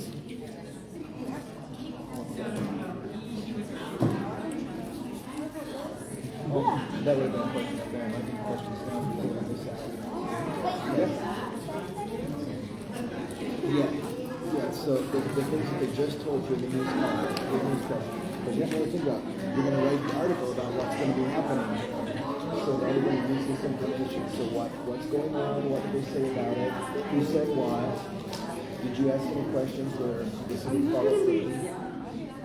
I'm just gonna, wait, do we have to write it on facts? The facts that they told you. That's what you want to make up facts. You want to say what they said. So you might get some of the facts from the release that was made, like right here. That's going to have some facts on it. What they told you are some of the facts. So what I was gonna say is, will we get the green birds? no, third degree? Over, well, again, that would have been a question for them. So now you just have to take the information you know. So you can't get extra information now. You already have the press conference, you've got the press release. So based on what you know, you're going to write the article. So if you don't know it, you can't put it in your article. So you're just working with what you do know. So that's your facts. What do you know? I need to say, I do not know what any of that. Okay, well, even when you're going to write your article, you may even just be summarizing this then. Okay, just getting, because you do know this information. So again, you're transferring some things over here. The facts are who's involved, what is it, okay, this is inside. When is it going to happen? You've got your data in there. And again, the what's involved. And then these direct quotes, if you include any, are just the things that they said. Like as questions are being asked, Casey mentioned, he's going to have his slip and slide, things like that. Whatever you might want to do. I'm sorry. Okay. But that's this is all based on our conference. Your job number is whatever you want to do. So this would be like specific to you. If this is your very first job, then it's your job number 1. If you've been a reporter for years and this is job number 587, then it's 587. I work for the flight attendant.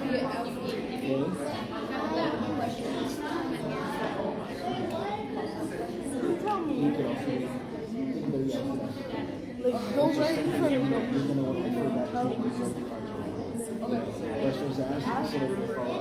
Tell them. It's going to help you manage and get on the actual article. Right in front of you.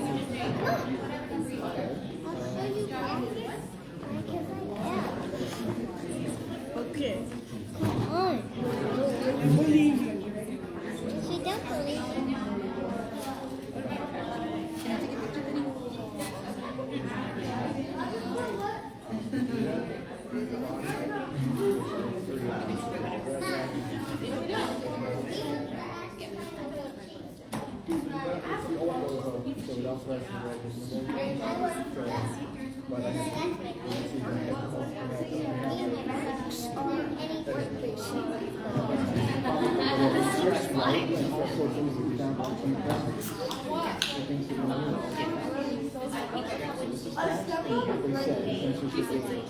She dropped it right in this one, and then I got it. Yeah, I got it out, and I guess I stepped on it.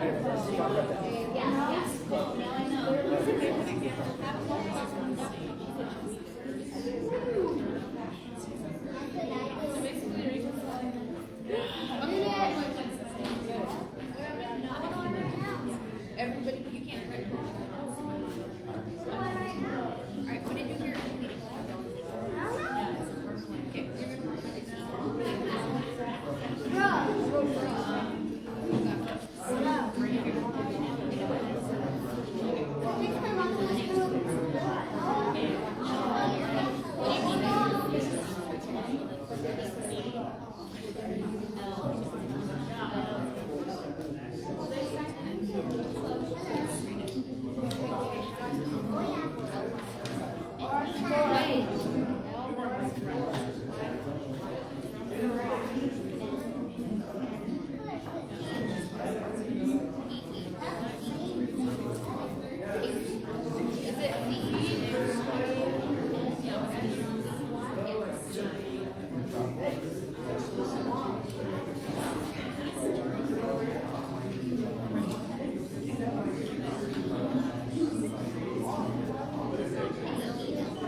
Almost. Almost? You done? Okay. That's it. Oh, that's his. Is this your trash here? If you want me to throw that away, you can do that. You may. You want to use that plate again?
Don't miss out. That's just kind of for your benefit. Again, you're going to save that. Slip and shake, milkshake. So long as that 2 and that 2 So, much information should be. Don't miss out. If they say something that you really caught your attention, that's important. Then you might have the right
How much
All right, folks, go ahead and grab your seats because we're going to get started here. Yeah, that's it for that part of their Yeah, go ahead and grab your seats. We're going to get started. So coming up next, we are going to hear from Chairman Dwayne Clark on the power of broadcasting. Yeah. So go ahead and grab your seats, and I'm going to hand over the mic here to Dwayne. Okay, thank you, Barry. Thank you, Bear on the air. Good morning, Gamucha. It is good to see everybody here, like I stated this morning. And, you know, how's everybody doing? Woke up, Creator blessed us with a great, beautiful morning. And, you know, being here, I'd like to give a round of applause to each and every person who has organized this. What an amazing gathering that we are doing today. Round of applause, please. And with that, before we get started, I'd like to recognize and always recognize our veterans. Wherever we go, whatever we do, the simple freedoms that we enjoy today is because of our veterans. So let's give a round of applause to our veterans. And whenever you see a veteran, thank them. Also, at this hour, I'm thinking of our elders who filtered down everything from our ancestors onto you, each and every one of us, our youth. You are the leaders. You are our future. I am so excited about what tomorrow is going to bring for each and every one of us. So we think of our elders. We think of you, our youth as well. And just recently, our royalty had ended their reign. But you, each of you, one of you could be the next royalty. And that's what it's about. And let's give them a round of applause for their reign for the past 2 years and 1 year. Also the future. I'm not sure if you're aware or you're part of Youth Council. If you are, that's another avenue for you to look at Youth Council. Talk to the Education Department and find out how you could be part of Youth Council. Your voices, just like you stated earlier, this scenario that you did earlier, what a great one, right? And you could advocate for something similar like that, being part of Youth Council. Hearing the voices of our kiddos. But I wanted to talk, and I believe that the cue for my conversation was about broadcasting. And you're like, what? What does a chairman know about broadcasting? Well, I am very moved with the panel. Hearing the panel, each and every one of the panel of how you started in this industry is exactly where I was at. I was like, wow, we experienced the same thing. The AM radio. Listen to Coma Radio. I used to listen to KFI back in the day, and there was another radio station, yes, on the AM dial, the Mighty 690. And so that's where I got interested into radio, into broadcasting back in the day. But with that, each and every one of you kiddos, I heard earlier, you have the star. You mentioned you wanted to be a police officer in the future. Somebody else out here mentioned that they would love to be part of radio. I want you to know, whatever your dream is, dream it. Dream big. Because dreams, honestly, do come true. How many do believe that? Honestly, dreams do come true. And yes, I want you to know, whatever you do, whatever you go, whatever you're dreaming to be, you can be, and you will be. And it's our job as community members also to support you, whatever your dream is, and whatever that obstacle is. Because, yes, part of life, we heard that from our panel. Part of life, there's ups and downs. But no matter what, I want you to know, keep your head up. Never put your head down. Always keep dreaming. And you're going to reach those dreams. And I wanted to tell you a story about a young Wallapai. Just like your age. Many of you at this age are interested in media. Some form of media. This kiddo too had a dream. Same thing, he's about your same age. This kiddo, Wallapai, this kiddo was very shy, really shy. But this kiddo knew that he wanted to get into radio. This kiddo also had a dream to be in law enforcement as well. So that was two big dreams that this kiddo had. And yes, like I mentioned, this kiddo grew up here with his Skoda. Had a dream to be in radio. But along the way, yes, this kiddo was told, no, you're too shy. You're not going to do it. Kept being told, no. Maybe you should do something else. But this kiddo was very moved, motivated by the doubters. That's interesting to say that, because this kiddo heard negatives and experienced some bullying as well. But I want you to know that this kiddo moved on, continued to journey his dream, no matter what. And each of you are starting school, getting ready to start school. In the back, we heard that you just graduated. Congratulations to you as you're continuing on your education and whatever you want to be and whatever you want to be, each of you that are sitting here. Because education is important. This kiddo was determined, getting his diploma. Got it, got his diploma. But in the community, of course, still heard that these dreams that he had weren't going to be possible. Not possible at all. This kiddo reached out. There was this individual, her name was the late Waldine Semenemo and Victor Semenemo. They mentored that kid. They told that kid, don't ever look down. Keep looking up. Keep going after your dream. That kiddo kept that in his mind. And I want you to know that kiddo carried that. Because of that simple encouragement, that kiddo went on to be a radio DJ, radio personality. And I want you to know that individual still continued to dream. At that young age of 17, 18, that kiddo went on the radio and live on Flagstaff Radio. Was offered a job, and great question in the back from Jaylene is, was it hard? How is it difficult to get a job? This kiddo, yes, you heard, faced some challenges along the way. Was always told, no, you're not going to do this, you're not going to make that. But this kiddo would reach out, heard from the elders who were encouraging this kiddo.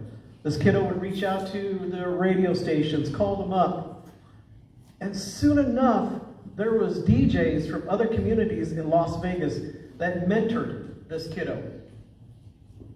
And this kiddo didn't know exactly how he was going to get into radio. Because he was really excited about getting into radio. You know, what I understand about this kiddo. Turn on the AM radio, turn on the FM radio. And uniquely here in Peach Springs, we have a direct line to Las Vegas. And that's how that kiddo started reaching out to broadcasters in Las Vegas. Like I mentioned, this kiddo was mentored by these Las Vegas broadcasters. And they told this kiddo when he was 17, 18, it's time. It's your time right now. Send out your resumes. This kiddo didn't know what resumes were. They said, send out your tapes. This kiddo also didn't know what they meant by tapes. So they would tell the kiddo to get a mic, kind of like how we have a karaoke machine today, and record yourself. Send that. Somebody's going to listen. Somebody out there will listen. And eventually, somebody did listen. And this kiddo got picked up by a radio station. Was offered at the young age of 18 to have a weekend position. It was only one shift. 6 hours on a Saturday night, Sunday night, from what I've been told about this story. That kiddo, even though this kiddo was told, no, he can't make it, can't do it, got his first job into radio. Part-time. Now the question was, how's he going to live there, work there? Because he got offered the job. This kiddo at the young age of 18 said, I'm going to move. I want to live in Flagstaff. I want to be there. That's the only way I'm going to be in radio.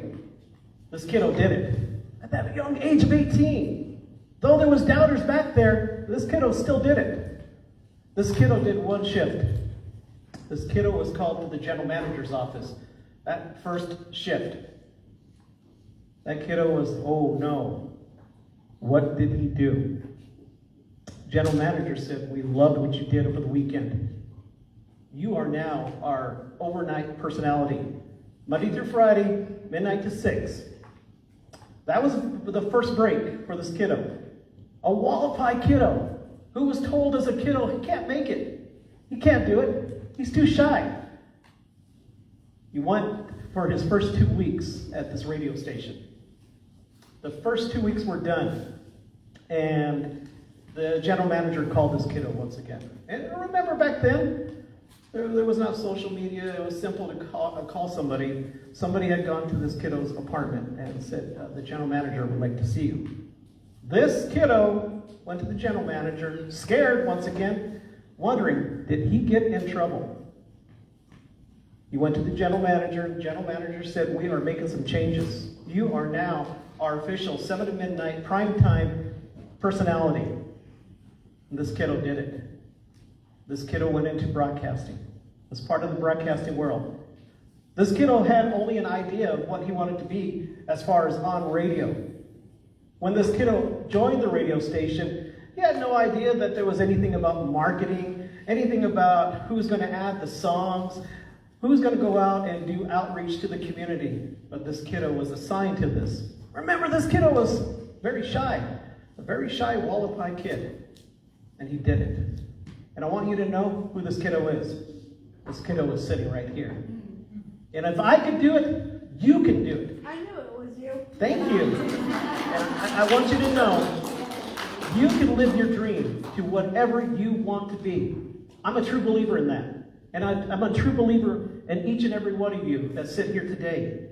Because you are getting so much valuable information that I didn't get at a young age. But I was determined at that young age to reach out. I remember my daughter would ask me, why am I getting on my bill all these phone calls to Las Vegas? Yeah, I got in trouble for that. But soon after was understanding from my grandma, my Gora, of what my dream was. And kiddo, you mentioned you wanted to be in law enforcement. This same person right here, sitting here, had a dream. And while I was in radio doing my primetime show, and eventually went up the ladder at a station in Flagstaff called KISS FM. At that time, I joined another radio station. Crosstown, brand new, the Heat 97.5. Went over there. Same thing. Went up the ladder and was determined behind the scenes, doing whatever they taught me. And that's what it's all about. Living that dream. And each and every one of you, whatever you want to be. If it's part of radio, amazing. If it's being part of journalism, amazing. Because I remember when the panel was talking, I was like, wow. Everything that the panel was describing was a little of me. I remember not only was I calling the radio stations, but I was actually writing letters to TV news personalities. I call them news personalities, but TV anchors. In my time, there was a gentleman by the late Bill Close. He was on Cool TV. He was part of Channel 10. And I would write him letters. Didn't get anything back. But suddenly, I got a package. I was so excited because I got a Channel 10 We're the Team t-shirt and a signed letter from Bill Close telling me, thank you for watching. Thank you for being there. And then as a kiddo, I used to ride my bike everywhere, just like you do. And I wish I could still today. But I remember running into Jerry Foster. Jerry Foster was a chopper helicopter reporter for Channel 12 back in the day. And I was riding my bike and had seen come across the Channel 12 news van. At that time, it was a station wagon, pulled up. And I was so amazed of seeing that. And went up to Jerry Foster. Didn't know who, if it was Jerry Foster, because what I recall on television, he looked much different in person.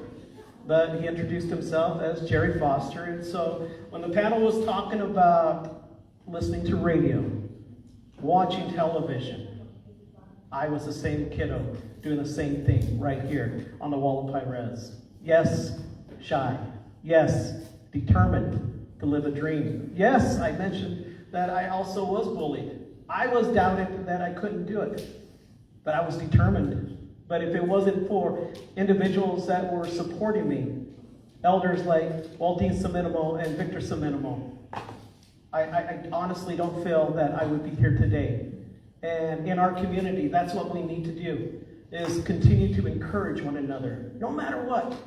And earlier I heard there was some discussion, because it's a different world from when I first got into broadcasting. Today, you have your social media. I'll be honest with you, I am not a fan of social media. Yes, I do have my own accounts, but the idea of social media was about connecting with one another. Sadly, today we see more bullying that happens on social media. You might come across it.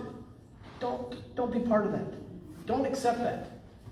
Don't be part of the world that continues to bully. Sadly today, and I don't want to get political, but sadly today we have leaders of this free world who bully people, who call people names. That's not what it's about. It's about encouraging one another. No matter what your dream is, that's what it's about, and that's what each of us will carry through. But I want to say that I am very proud to be here. I am very honored that Lindy, the team, have put together this first ever youth journalism broadcasting seminar. And as long as I sit here, I'm going to advocate with my colleagues that we continue this, because this is what we need. We need to continue to encourage one another. And I want to call it right now the first annual Youth Journalism Broadcasting Seminar. And I know we talked earlier about bringing this to other nations, other tribal communities, and I would love to be there as well. And I'm pretty sure the panel as well. But kiddos, I want you to know, don't give up. Never hang your head down. Keep looking forward. Watch out for your elders. Watch out for your godas, your grandpas. Look out for your family, no matter what. I know there's days that don't look promising, but I want you to stay positive, no matter what. And just know that our connection as a tribal community is about us. Be proud of who you are. Be proud of who you represent. That Wallapai seal, I say it's one of the best in Indian country. And be proud of who you are, because we have a strong legacy. We have a strong we are resilient people. And I want you to know that. And I am here to support you. Each and every person that sits in this room is going to support your dream. And I'm going to leave it open, I'll open up to any questions that you may have. Any questions?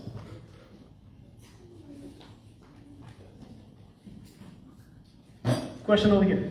Yes, so especially someone who is a seasoned veteran in journalism, I think too a lot of people can get burned out really early in journalism, but like you were saying, you just kept trying and moving up and moving up. What's your message, especially to the younger generation, about why perseverance in journalism is so important, especially as the industry is changing so much right now? Very, very good question.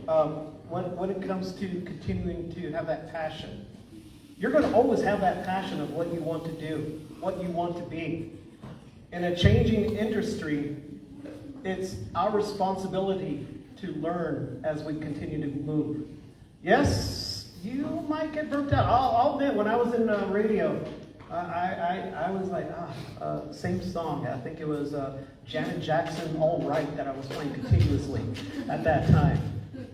But you motivate yourself. You go in, have that smile, no matter what. And it's about communicating with the people, connecting with those that are listening to you, connecting with those that are watching you, connecting with the individuals that you are writing for. That's what it's about. Great question. I know you're primarily a DJ, but looking at it from a journalism perspective, if you could cover any current story anywhere in the world, what would you like to do and why? That is a very interesting question. As a radio personality, we had a unique radio station that had, at that time, AM and FM in Flagstaff. That was the Heat 97.5. And I was working a weekend shift. Though I was Monday through Friday, I had come in early Saturday morning to set up. We had remix shows on Saturday nights. And just getting things ready. And the news director of KVNA had reached out and he said, hey, is anybody there? I said, I'm here. What do you got? Can you head over? They just captured some individual that was wanted by Coconino County. And the sheriff is going to have a press conference. My nerves, this is a radio DJ that was only used to, going on and saying, hey, coming up we have 30 hits in a row or whatever it be. Had to get the recorder, run down, and be part of the press conference. Similar to what you did here. Similar setting because the sheriff was announcing the capture of this individual. And I was there and I was like, okay, I'm supposed to record, but maybe I should ask some questions. So I reached, as I was recording, and got a little tablet and said, okay, this is what the questions I'm going to ask. And so this unknown at a press conference, a radio DJ puts up his hand and asks a couple questions. I'm not sure how much was used on our radio station at that time by the news director, but I remember that. But in today's world, if I was faced with that challenge,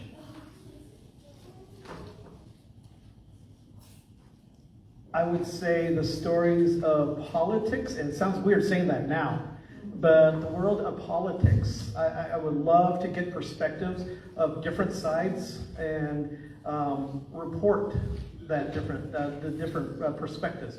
Because I believe in today's journalism and yesterday's journalism is about giving the facts. And if I was to go into journalism and get back into broadcasting, that's what it would be about, is hearing both sides of the story. Doesn't mean I'm open for a political show, but that was one of them. And then another one that I did hear earlier is giving that perspective of what happens in our tribal communities. A lot of our tribal communities share the same stories. The missing, murdered Indigenous women, the MMIP, the MMIW. It not only factors in our northern tribes, we do see it with our southern tribes. We not only see it with our tribes here in our nation, but we see it with our tribal First Nations in Canada as well. And so we all share that same perspective as well. And I would love to cover stories like that, because we all know somebody who has been an impact to MMIW and MMIP.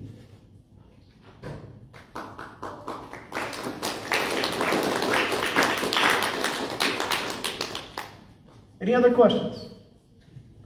As you notice, this individual sitting here likes to talk. Question? You mentioned that you were shy when you were a kid. How did you get over that? That's a very good question. And I think that was more growing up. And tendency, I do have that shy moment when I first come into a setting. But once I get there, then it just evolves and opens up. I think being more comfortable with myself, of who I am, and avoiding any negativity from the left or the right, wherever it was coming from.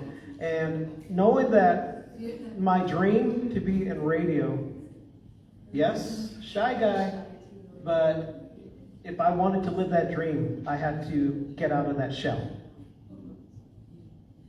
And hopefully that answers that. Any other questions before I wrap up? Because I see the being told I'm almost done.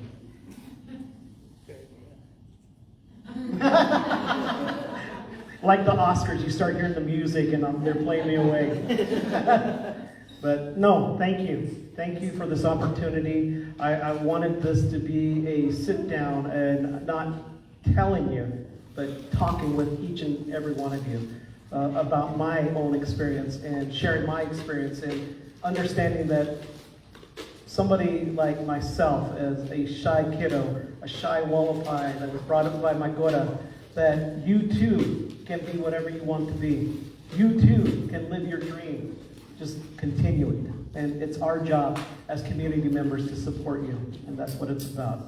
With that, enjoy the remainder of the day. And this is a great opportunity for you. Not only, I know you are part of the Wallapai media, and you do an amazing job. I've sat with you at the Phoenix Suns, the Mercury, and I just moved. I have recently seen the posting of the interviews that you did with the Diamondbacks. And what an impressive job. I am so proud of each and every one of you that are part of Wallapai Media, and share that, continue to share that with your kiddos, your fellow classmates. Tell them to be part of this, to look into this.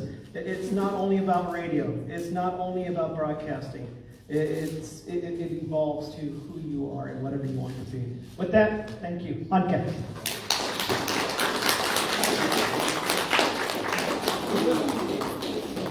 All right, thank you, Chairman. At this time, we're going to go ahead and do a raffle. Woo! And our Chairman's going to pick a ticket, and he's going to give us the winner. Here's the lucky winner. Tape Housing? Tape Housing? T-Ray Powell. T-Ray. T-Ray. T-Ray. Come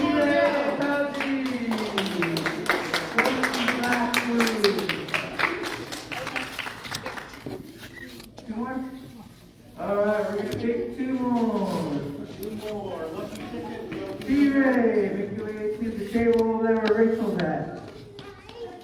Thorin Bender. Congratulations. He's not here. Oh, is it present? You got a present to win? No? Congratulations, Thorin. One more. Another one? Two more.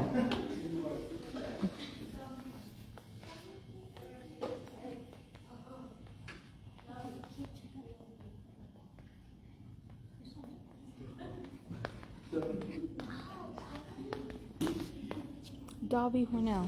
Dobby Hornell. Congratulations. All right. One more. One more. Here it is. This is your ticket. Watch. Ticket to paradise.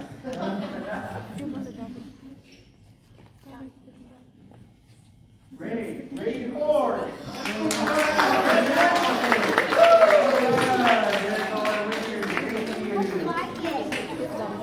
All right, so now we're going to play bingo. And Rachel's going to come on and explain the rules. You guys smile. Nice. I'm gonna spend this. Alright, in your folder, you will find a bingo card. This is a special bingo card. And you have to go find people and they have to sign your bingo card. Where? On the square. So it has to be somebody that meets the criteria of your square. Look right We have a next to couple you. people here that are already graduated. So since she's right next to you, she has glasses, tell her to sign her name right there. And then he has glasses, so give him yours and he'll sign your name, or his name. So you find somebody that See if you can get a black fill out what you know. 10 minutes. And the winner, the people with the most cards, or if you get a Write your name with you are getting movie and then you've been on the radio, so you can sign that also for him. I'm getting that. So you gotta get What else have we? started. So everybody got it out and a pen. Left-handed, And I'm right-handed. gonna start the timer. Okay. 10 minutes. Wait, do we have to sign our name? On the other person. So You look have at to sign up for something. other people. Do we have any questions? So All right. find somebody who wears glasses. Find somebody that speaks more than one language. I do. Somebody that has 100.9 swag. The 10 minutes have started. You can get up, move around, talk to people. She has glasses You on. can get all of that. So that means that you can sign somebody's paper.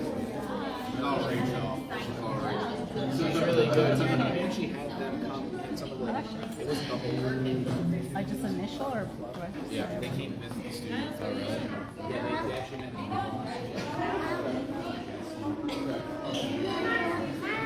Tomorrow I will. Oh, what? You want my autograph? Oh, my God, autograph right here. There you go. Wait. I have my phone. Put your card right here. Oh. Put your card right here. You're welcome.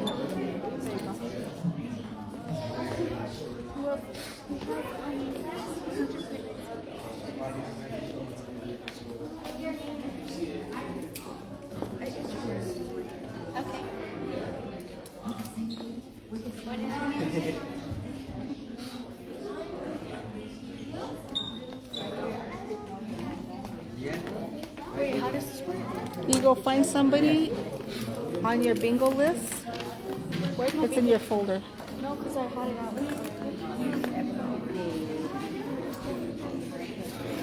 So take a look at your bingo list. Can you have a Sharpie? Right here.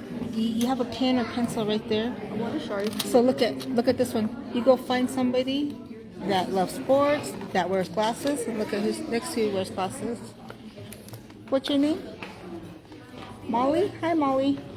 So you go around and you go find somebody like Armida. Come here.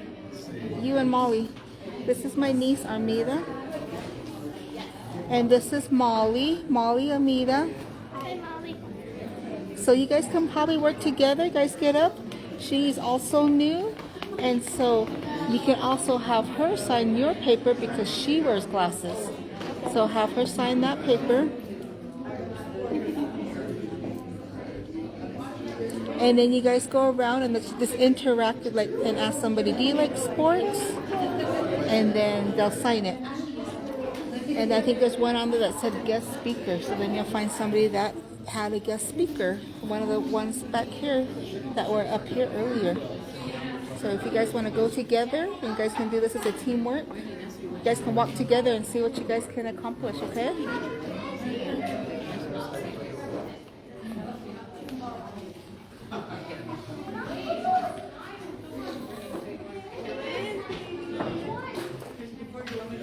Got. Speak more than one language. Oh, hola Camus.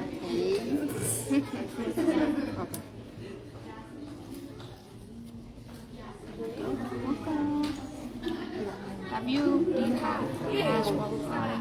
Well, yes, I have that fan right there. Who's that? Thank you.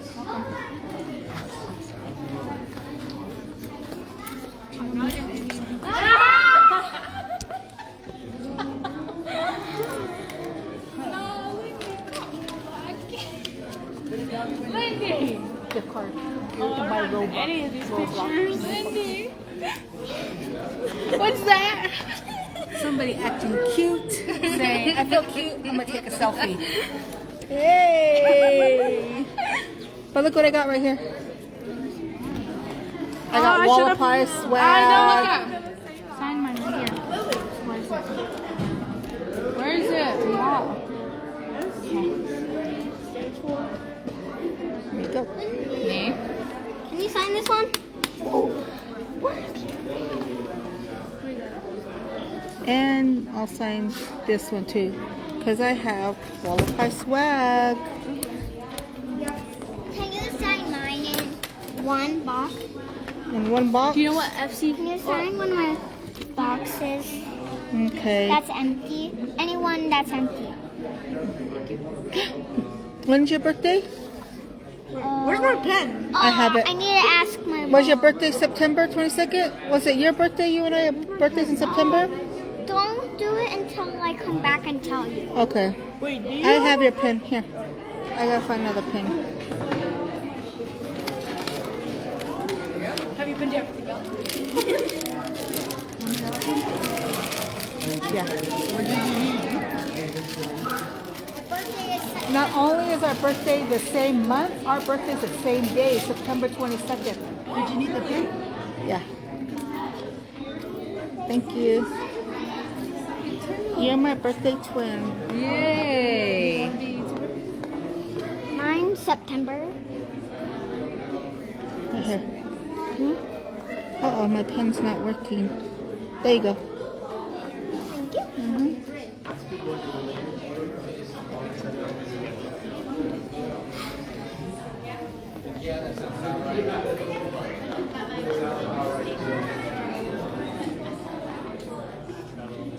Okay.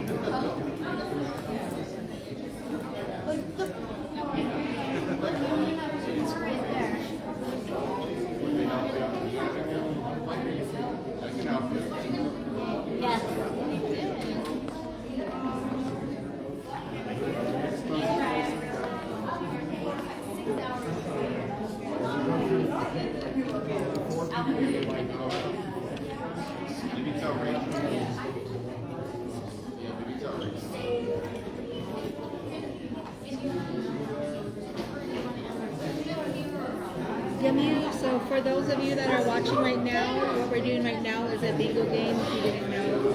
And as soon as all the kids get their bingo card signed and somebody gets a bingo, then we will continue with our rest of our speakers as our agenda goes. So right now I'm just going to have the camera face towards the audience and see if you can watch all the kids bingo. So,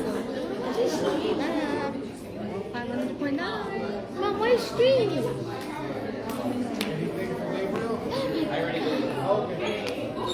Hello, Cookie. That's double. Better than none, I guess, right?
Oh, wow. That's a lot of extra work. I know. You make me wear glasses, seriously? I know there's a lot of people who don't wear glasses.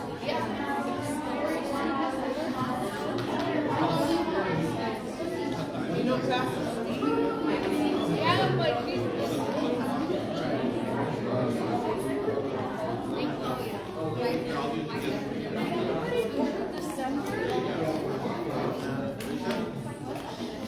Some of those ones. Huh?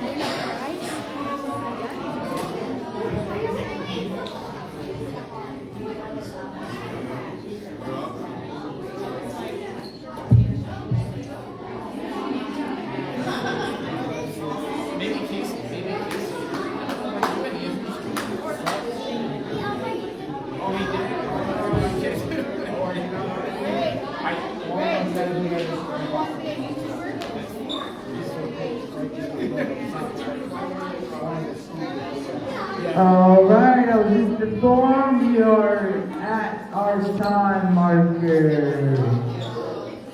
So everybody get back to your seat.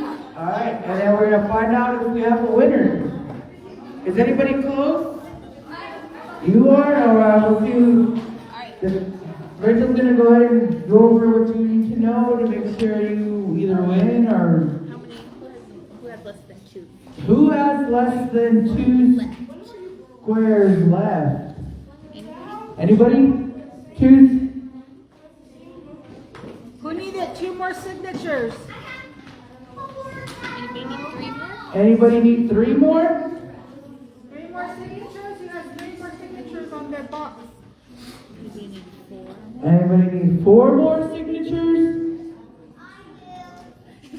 Bring it up here, let's see. Bring your little paper up, let's check it out. Let's see who's closest to filling out all the boxes. Let's see your paper. So you have 1, 2, 3, 4. Let's just do the kids. All the kids, come up here and bring your card. 8. Oh, bring me your card. I think it'll be easier just to read it. Who has needs less than? Who has He has 6 squares. Okay, 5. 5's the one to beat. All right, you 5's the one to beat so far. She has 5. Yeah. 11.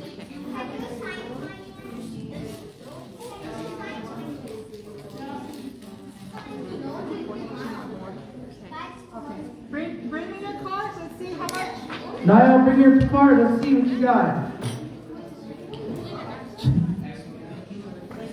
Jaden has 4 what was it? 5 squares open. Wait, so the closest gets a ticket? We're gonna give tickets to everybody. Wait, I'm not even close. That's okay. 1, 2, 3, 4, 5. This one's 8. 8. Okay. I think Precious is still the closest. Yeah. Okay, Precious is still winning. Anybody else? Anybody else want to bring up their cards?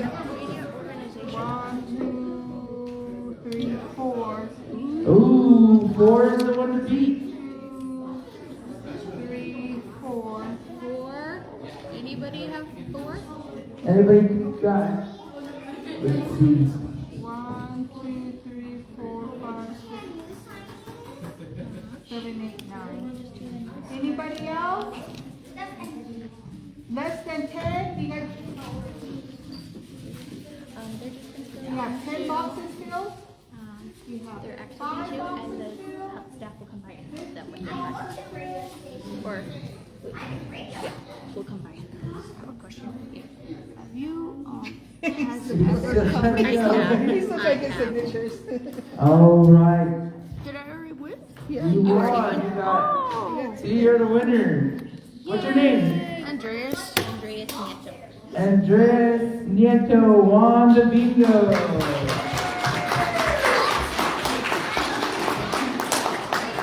Good job. All right, so go ahead and everybody have a seat and pull out the activities number 2 paper in your folder and editorial meeting. That's the next thing we're going to go over here. So go ahead and grab it out of your folder. And the staff will be around to assist anybody that needs help with it.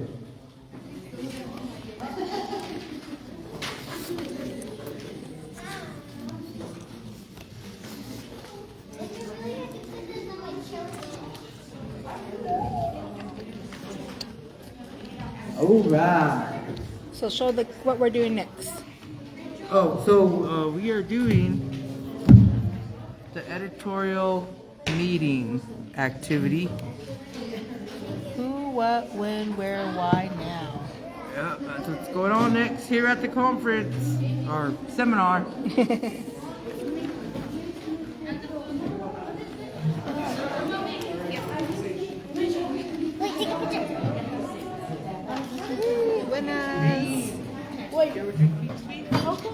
you made it.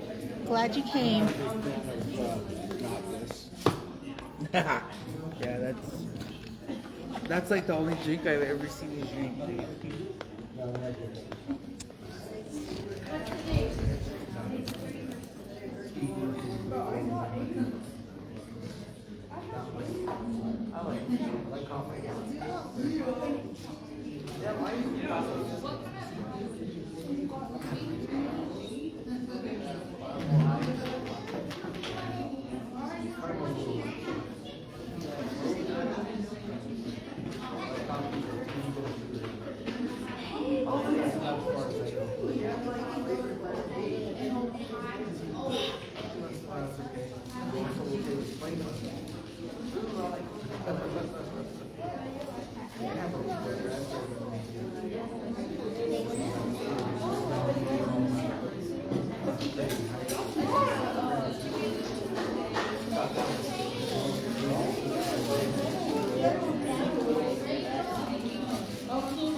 If they have any follow-up questions.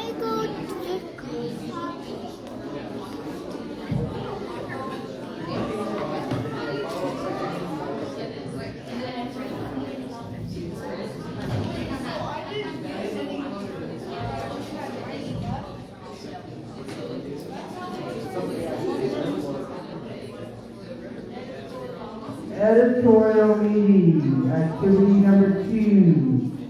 This is the one that you need. It's in the folder, it's behind activity number 1. The staff will be going around to help if you have follow-up questions. So grab your paper.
Can I drop the white box? Yes.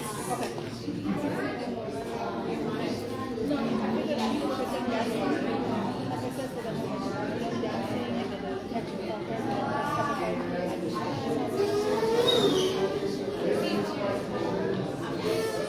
I'll try both the lean and the stable. Mash, they're all, they don't ever want to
He's 13 years old. He gets what he gets, right? Not spoiling anything. I have made hard cat food for 13 years. And then he stopped eating it for 3 days. Then we'll change. Right? He's old. I know he's old. If he didn't eat this cat food, it's like a touch. Then always start to twist them. May or may not.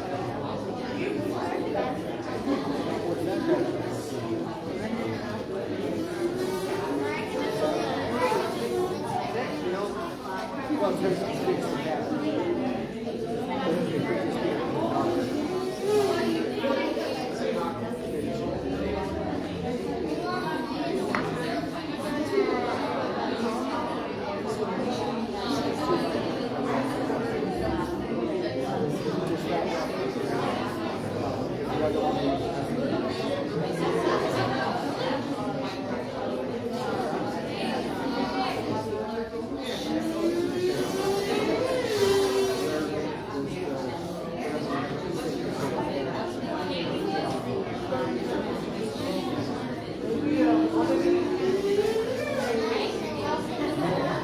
That leads me to my next question. Could you guys, I have a couple of bags that are over here of stuff. Like there was a recording that you sent me.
Probably. You know what? Actually, it may not. Well, actually, you know, you might have texted it to me. But Maybe. It's okay. I feel like you did, but.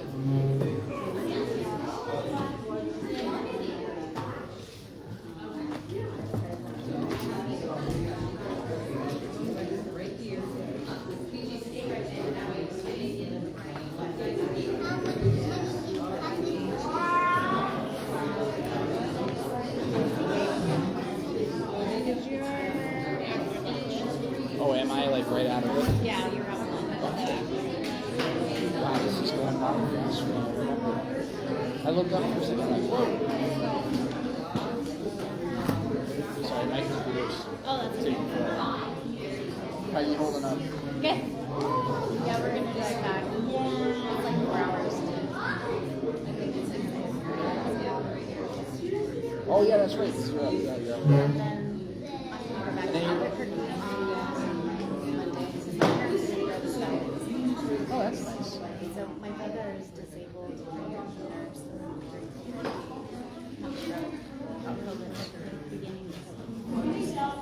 Anyway, so my parents are so that's right here. And now that I don't have like Don't you have the Thunderbird thing coming up too? Yeah. Soon, like you're I know. You're gonna be back. I know. My husband's like, I'm trying to build a business like 99%. Give me a break, right? Yeah. 99%. Oh yeah. But I mean, it's kind of yeah, it's kind of that's important. I think he'll come.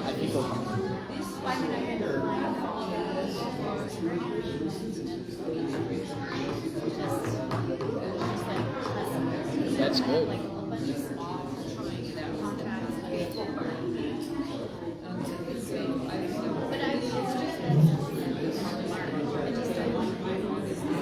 Yeah. Well, And I didn't expect for like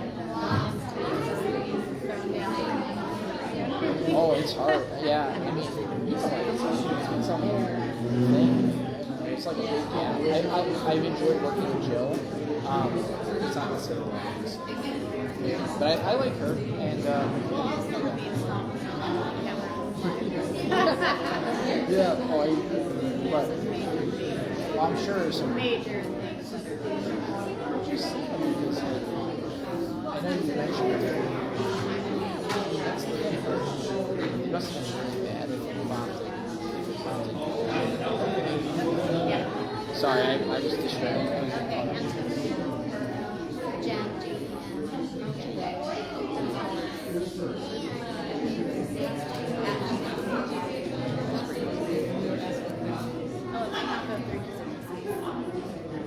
Oh, there's a space. It's like an under. No, there's no space. I'm saying you have to like it's just all together. Oh, it looks like it's showing up. Yeah. There's a dot. Oh, that's weird. Let's see. Yeah, try it. Yeah, it's weird. It shows up.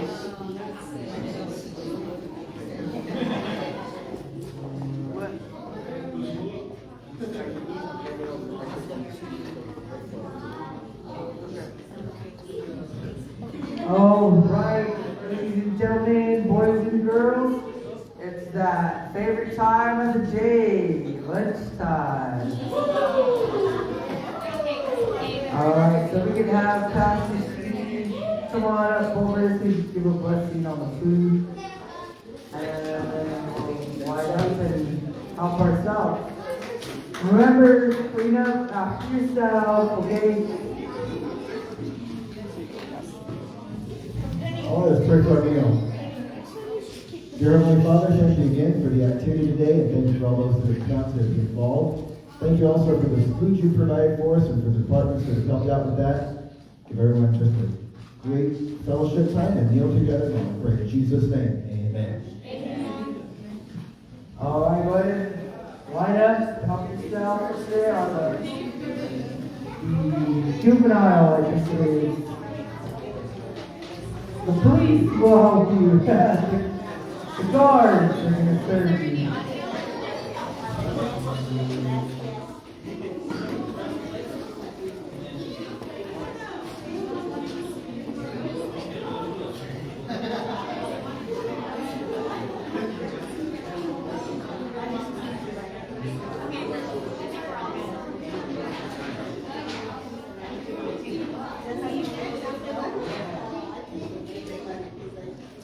How's your day going? How you doing? You're running around like crazy. Making sure in all the good ways, though, right? Yeah. Making sure everybody, the kids know what they're doing, they get the right paper out. Yeah. Answering their questions, making sure that people are tired. There's a good one. That's why I hold a bunch of like so that we have fun. Yeah, just like. I really like the Yeah, the big old,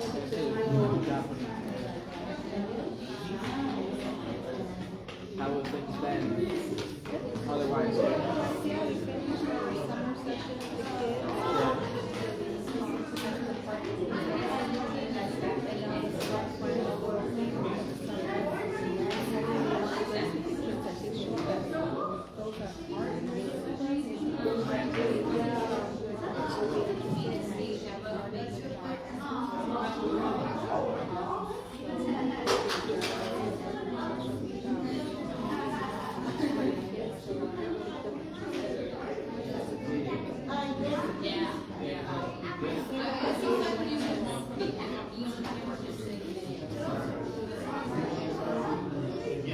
oh yeah. Well, you know, I think like part of it.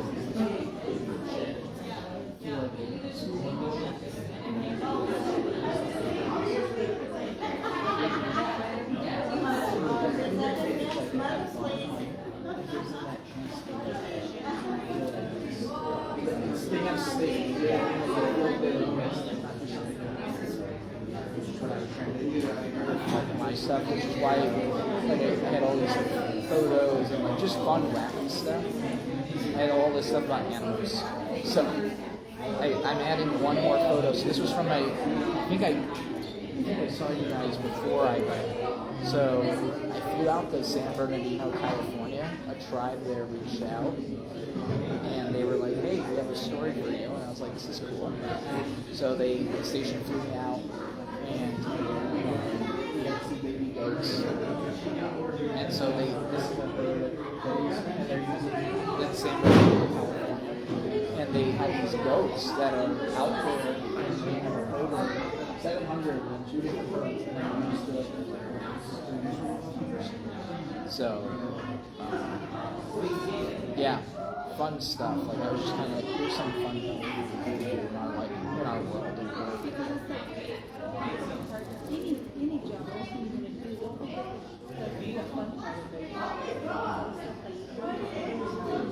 But then the other part of it, like if you get to go watch, yeah, you get to meet people again.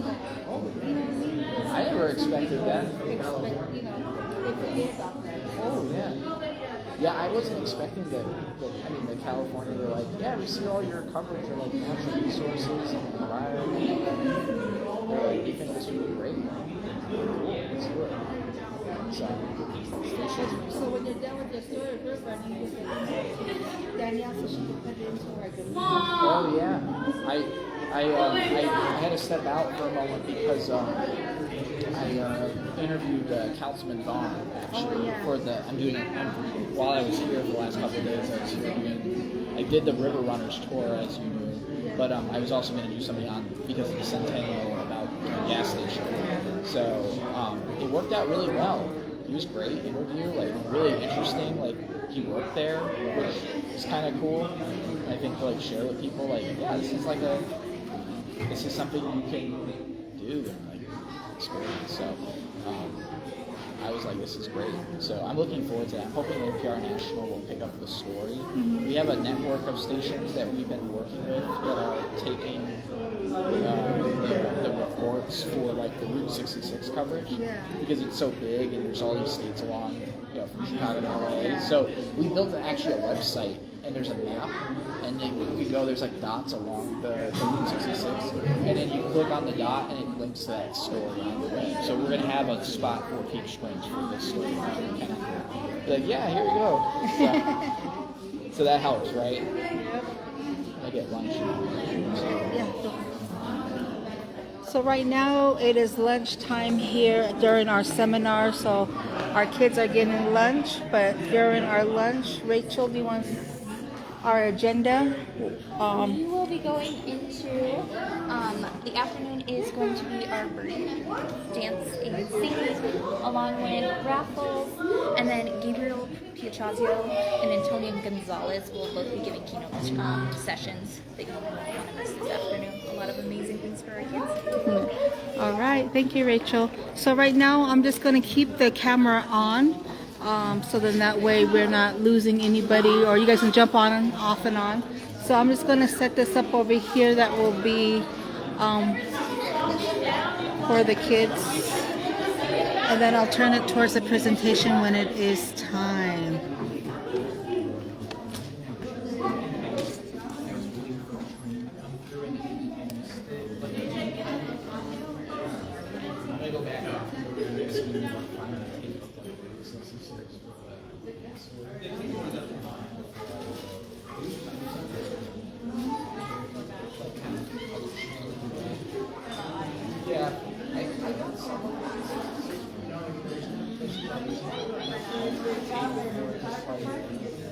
It's a way on their way better. I learned to appreciate that. You don't have to review it, and the reality is it's like one shot. For better or worse, right? Yeah.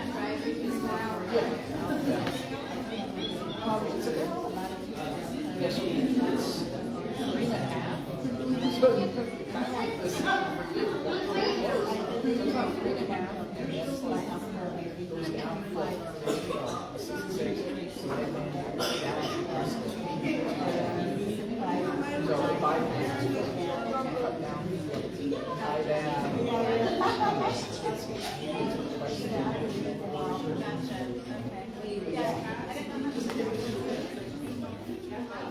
Oh, so, yeah, so like, I like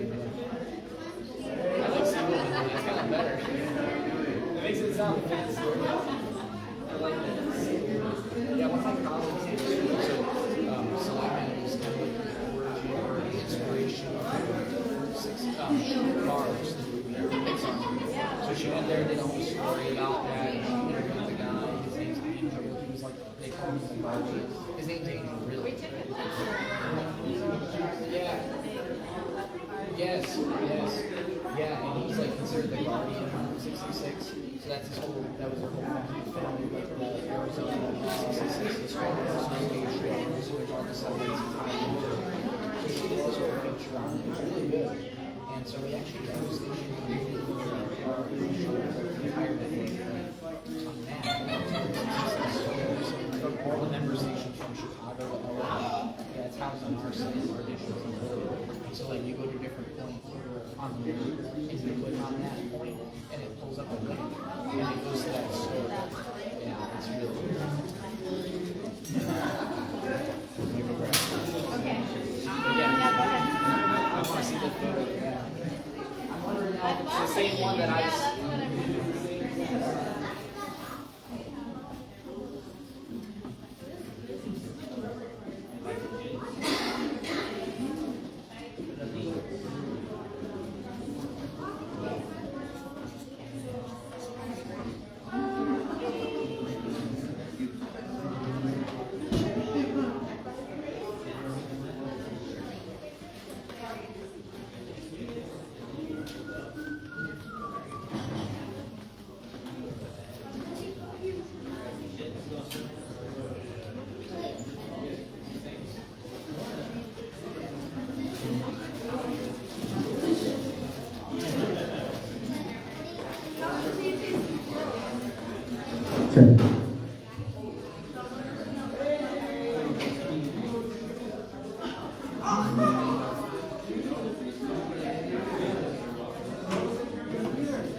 Does it have an aux, like a regular audio, like headphones plug into it, or is it like Bluetooth or part of the? Just this? Oh no, it does right here. Okay.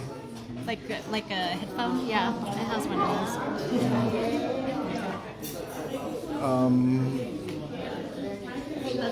That's the only thing I can think of. Unless that had. All my. Okay.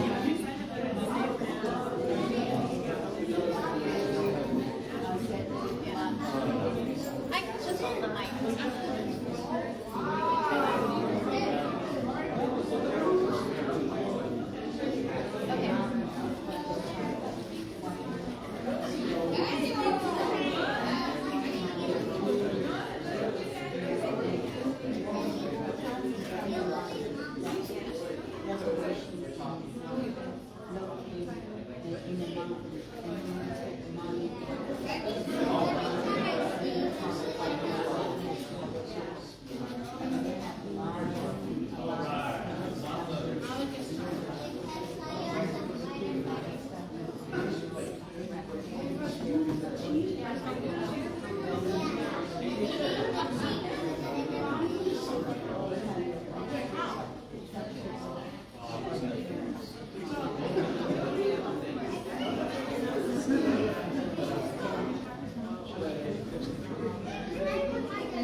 All right, I know everybody's too young, but when you're done, if you'd like more, you can go ahead and make the second round.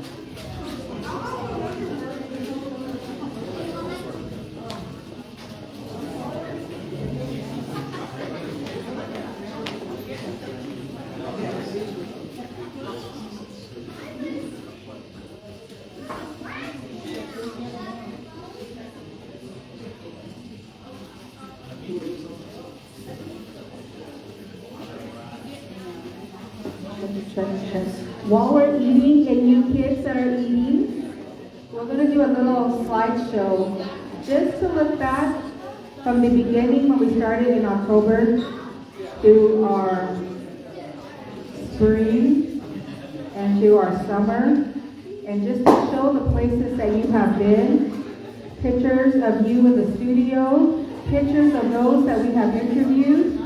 So we'll do a little slideshow here, and the kids that have come and go, and the kids that are still here today, thank you guys for making the effort to show up today.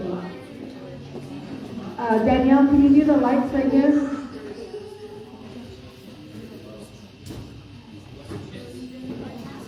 There's no music, so in case you want to play music during our intermission here.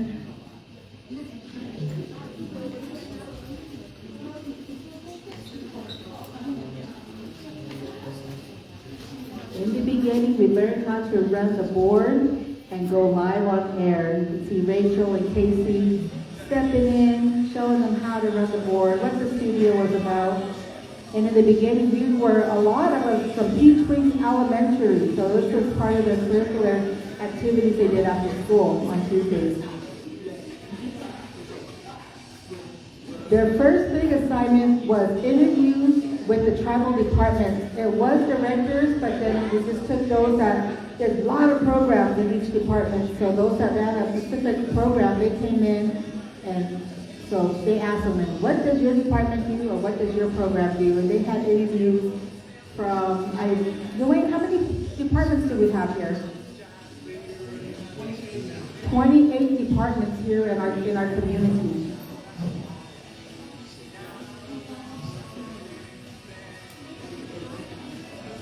By the time the department interviews came, each one of our kids were able to learn how to run the switchboard, the boards themselves, so they were able to push the button to go live, talk to them, and then play the music right after, which is really neat. And once they got comfortable with that, then they started being involved with the community giveaways on air. So we call it Listen to Win.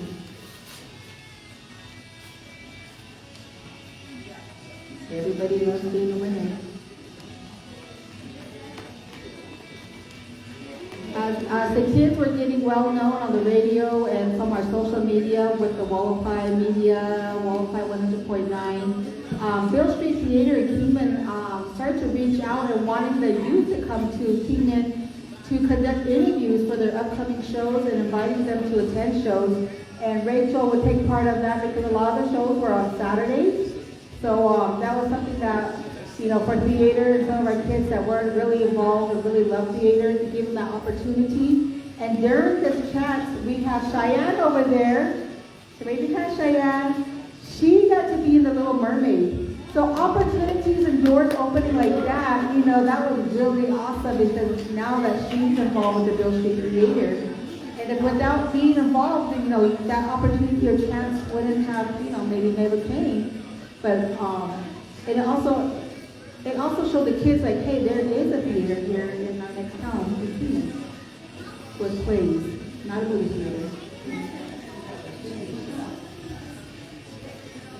As the kids that were Rachel did a lot of reaching out, sending emails to different sports venues, asking for the opportunity to do interviews. So we have been given a great opportunity to visit major sporting leagues. We've interviewed radio broadcasters and managers. So one of our earlier trips on the corner is for the Phoenix Suns with when they had Native American Night. Also, we went to Las Vegas to the Golden Knights. Here's some of the kids where they got to practice doing broadcasting or be radio announcers, announcing how they would do a play-by-play at the Diamondbacks. So they were given a special area with tables set up for them, and we had recorders, and then each kid got to learn how to write, what they're going to say, what questions they were going to say. So when we talk about, are you prepared? You know, how do you prepare yourself? The kids are prepared with their own little scripts.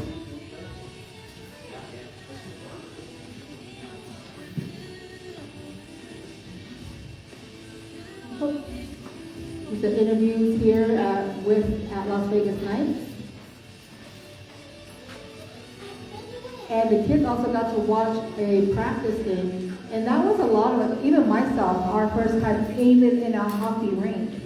And feeling the cold, how cold it was, and watching all the kids the players play.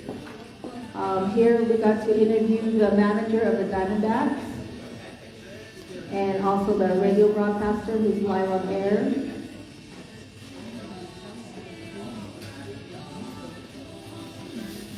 Wallapai Media Radio also had the opportunity to interview Jason Chavez, Director of Tribal Affairs, Governor's Office of Tribal Relations. Jason came up here, and our kids used one of the classrooms at our Health Education and Wellness. They had their questions prepared, and here's them in action here. All happy, jumping around. So along with the seriousness, there's also time for a little play. Be playful, because we can't be serious all the time.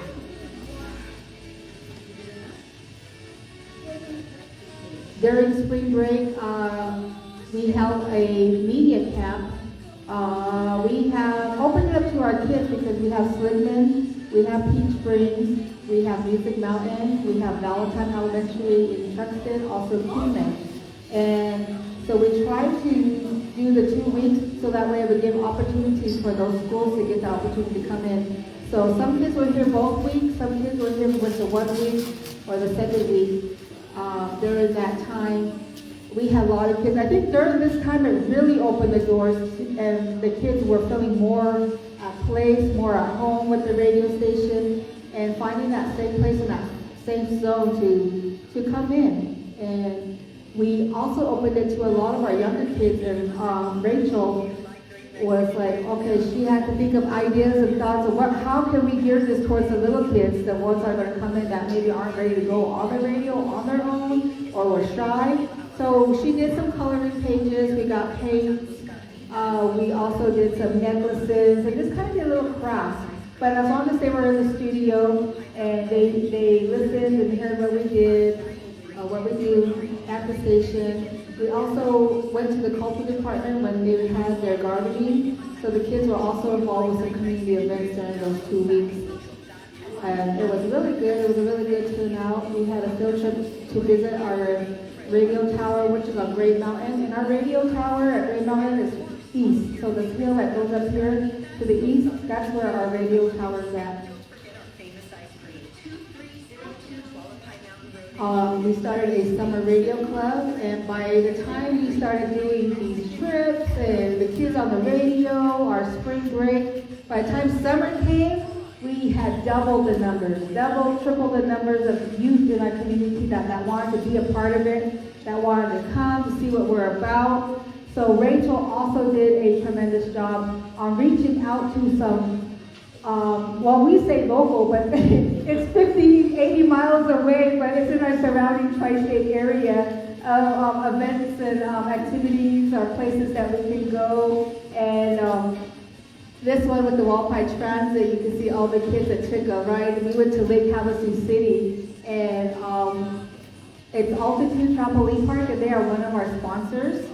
And so they sponsored a day for inviting the kids to come down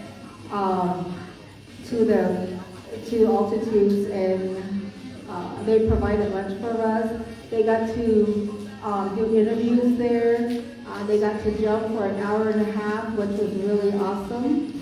Our next neighbors over is Grand Canyon Caverns, and they invited us to come down, and they gave us a tour in the canyon. And the kids also got to do interviews, and they did it down in the canyon. So one of the pictures there, you can see Eugene interviewing our tourist guide down below. And we had to use flashlights and everything when our kids were using, asking the questions, and it was a great tour. And especially for, like, all radio club and the kids being involved, it just gave all these kids a great opportunity, even though the canyon is like 5 miles away, you know. It gave them an opportunity to do these and experience these places and get them off of the reservation, because of a lot of our kids, it's the first time leaving the reservation. Or maybe they just go to Kingman to go grocery shopping, or McDonald's, and then that's it, and back to the res, you know. So actually having these doors open for them give them like more insights and more things outside of the reservation that normally they didn't get an opportunity to do, just like that kind of stuff. So this is the altitude. So all our kids over there, we had a little party room, and then them conducting an interview down there in the corner. We attended community events to promote Wallapai 100.9. We held coloring contests. So with all our sponsors, so that money that comes in, or whether it's gift certificates, gift cards from our sponsors, it goes right back to our community. So that month that they come in, say Altitude gives us $200 worth of gift cards or certificates, we try to push it right back out to the community, to our youth, and in exchange for, you know, their advertisement on air.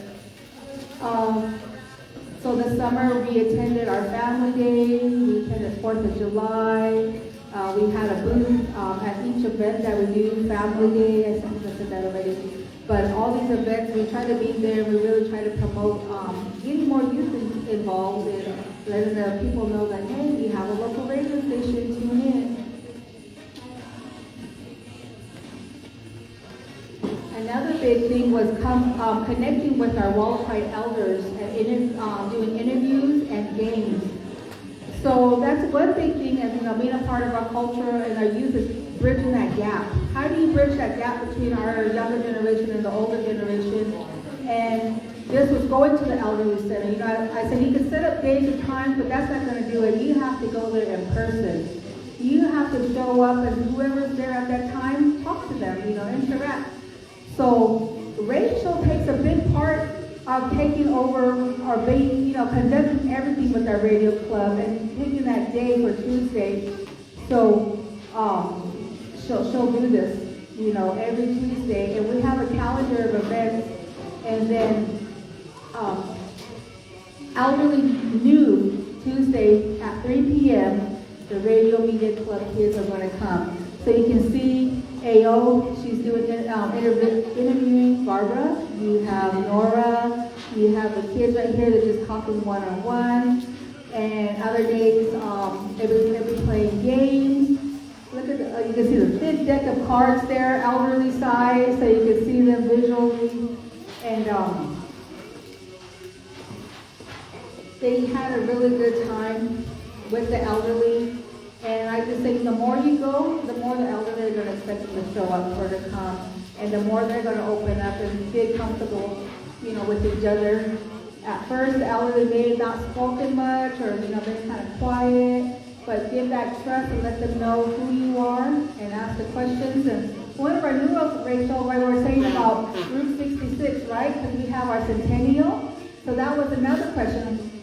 What can you ask our elders when you go there? So, you know, back at the table like this, you know, get their minds working. What questions to go back and what questions to ask. What was it like on Route 66 during your time? What was Route 66, or what gas stations or the Guamacha Cafe do you remember on Route 66? And then, you know, that puts on their mind and they can share what their memories are. So when we talk about journalism and writing, you kids are already doing it, whether you realize it or not, because you guys are thinking of the questions, you guys are writing up the questions, you guys are asking the questions, and you guys are recording and getting those answers back.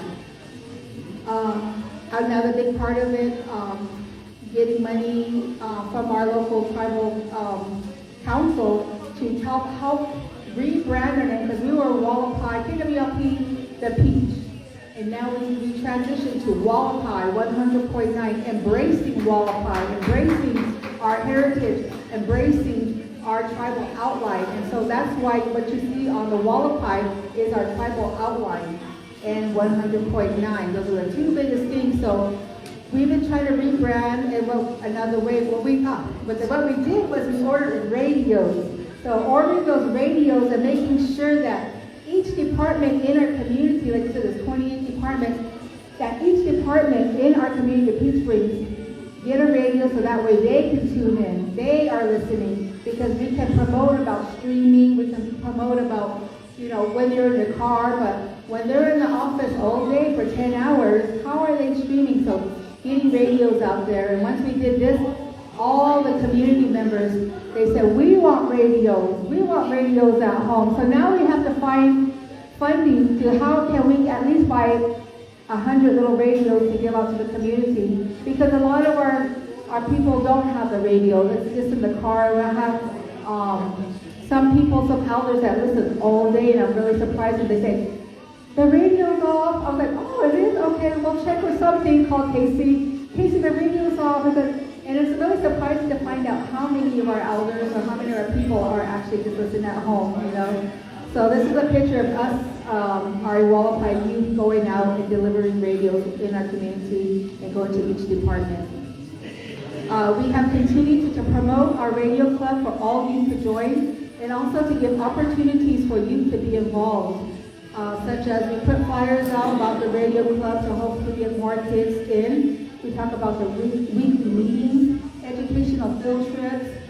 This summer we held a Wallapai media internship, and which our graduate, she applied, and we were hoping we would get more submissions, but the longer kids start to know, realizing and get brave, because they're kind of sure, am I going to be on the radio?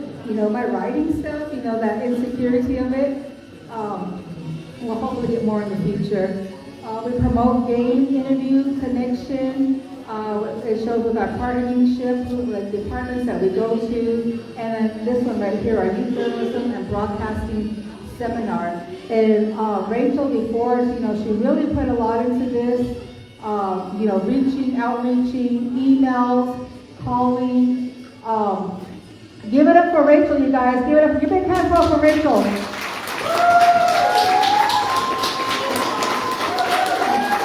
All our kids love Rachel, Miss Rachel. As a character, they always say, oh, Miss Rachel, Miss Rachel. And, Miss Rachel she really embraces the kids, and the kids love her as their mother. Some of them say, you're my new mommy, you're my second mom, and I'm going to call you mom. She says, oh, no, don't call me mom, no. Can you flip on the light? Oh, this is Kiki and Rachel, Miss Rachel.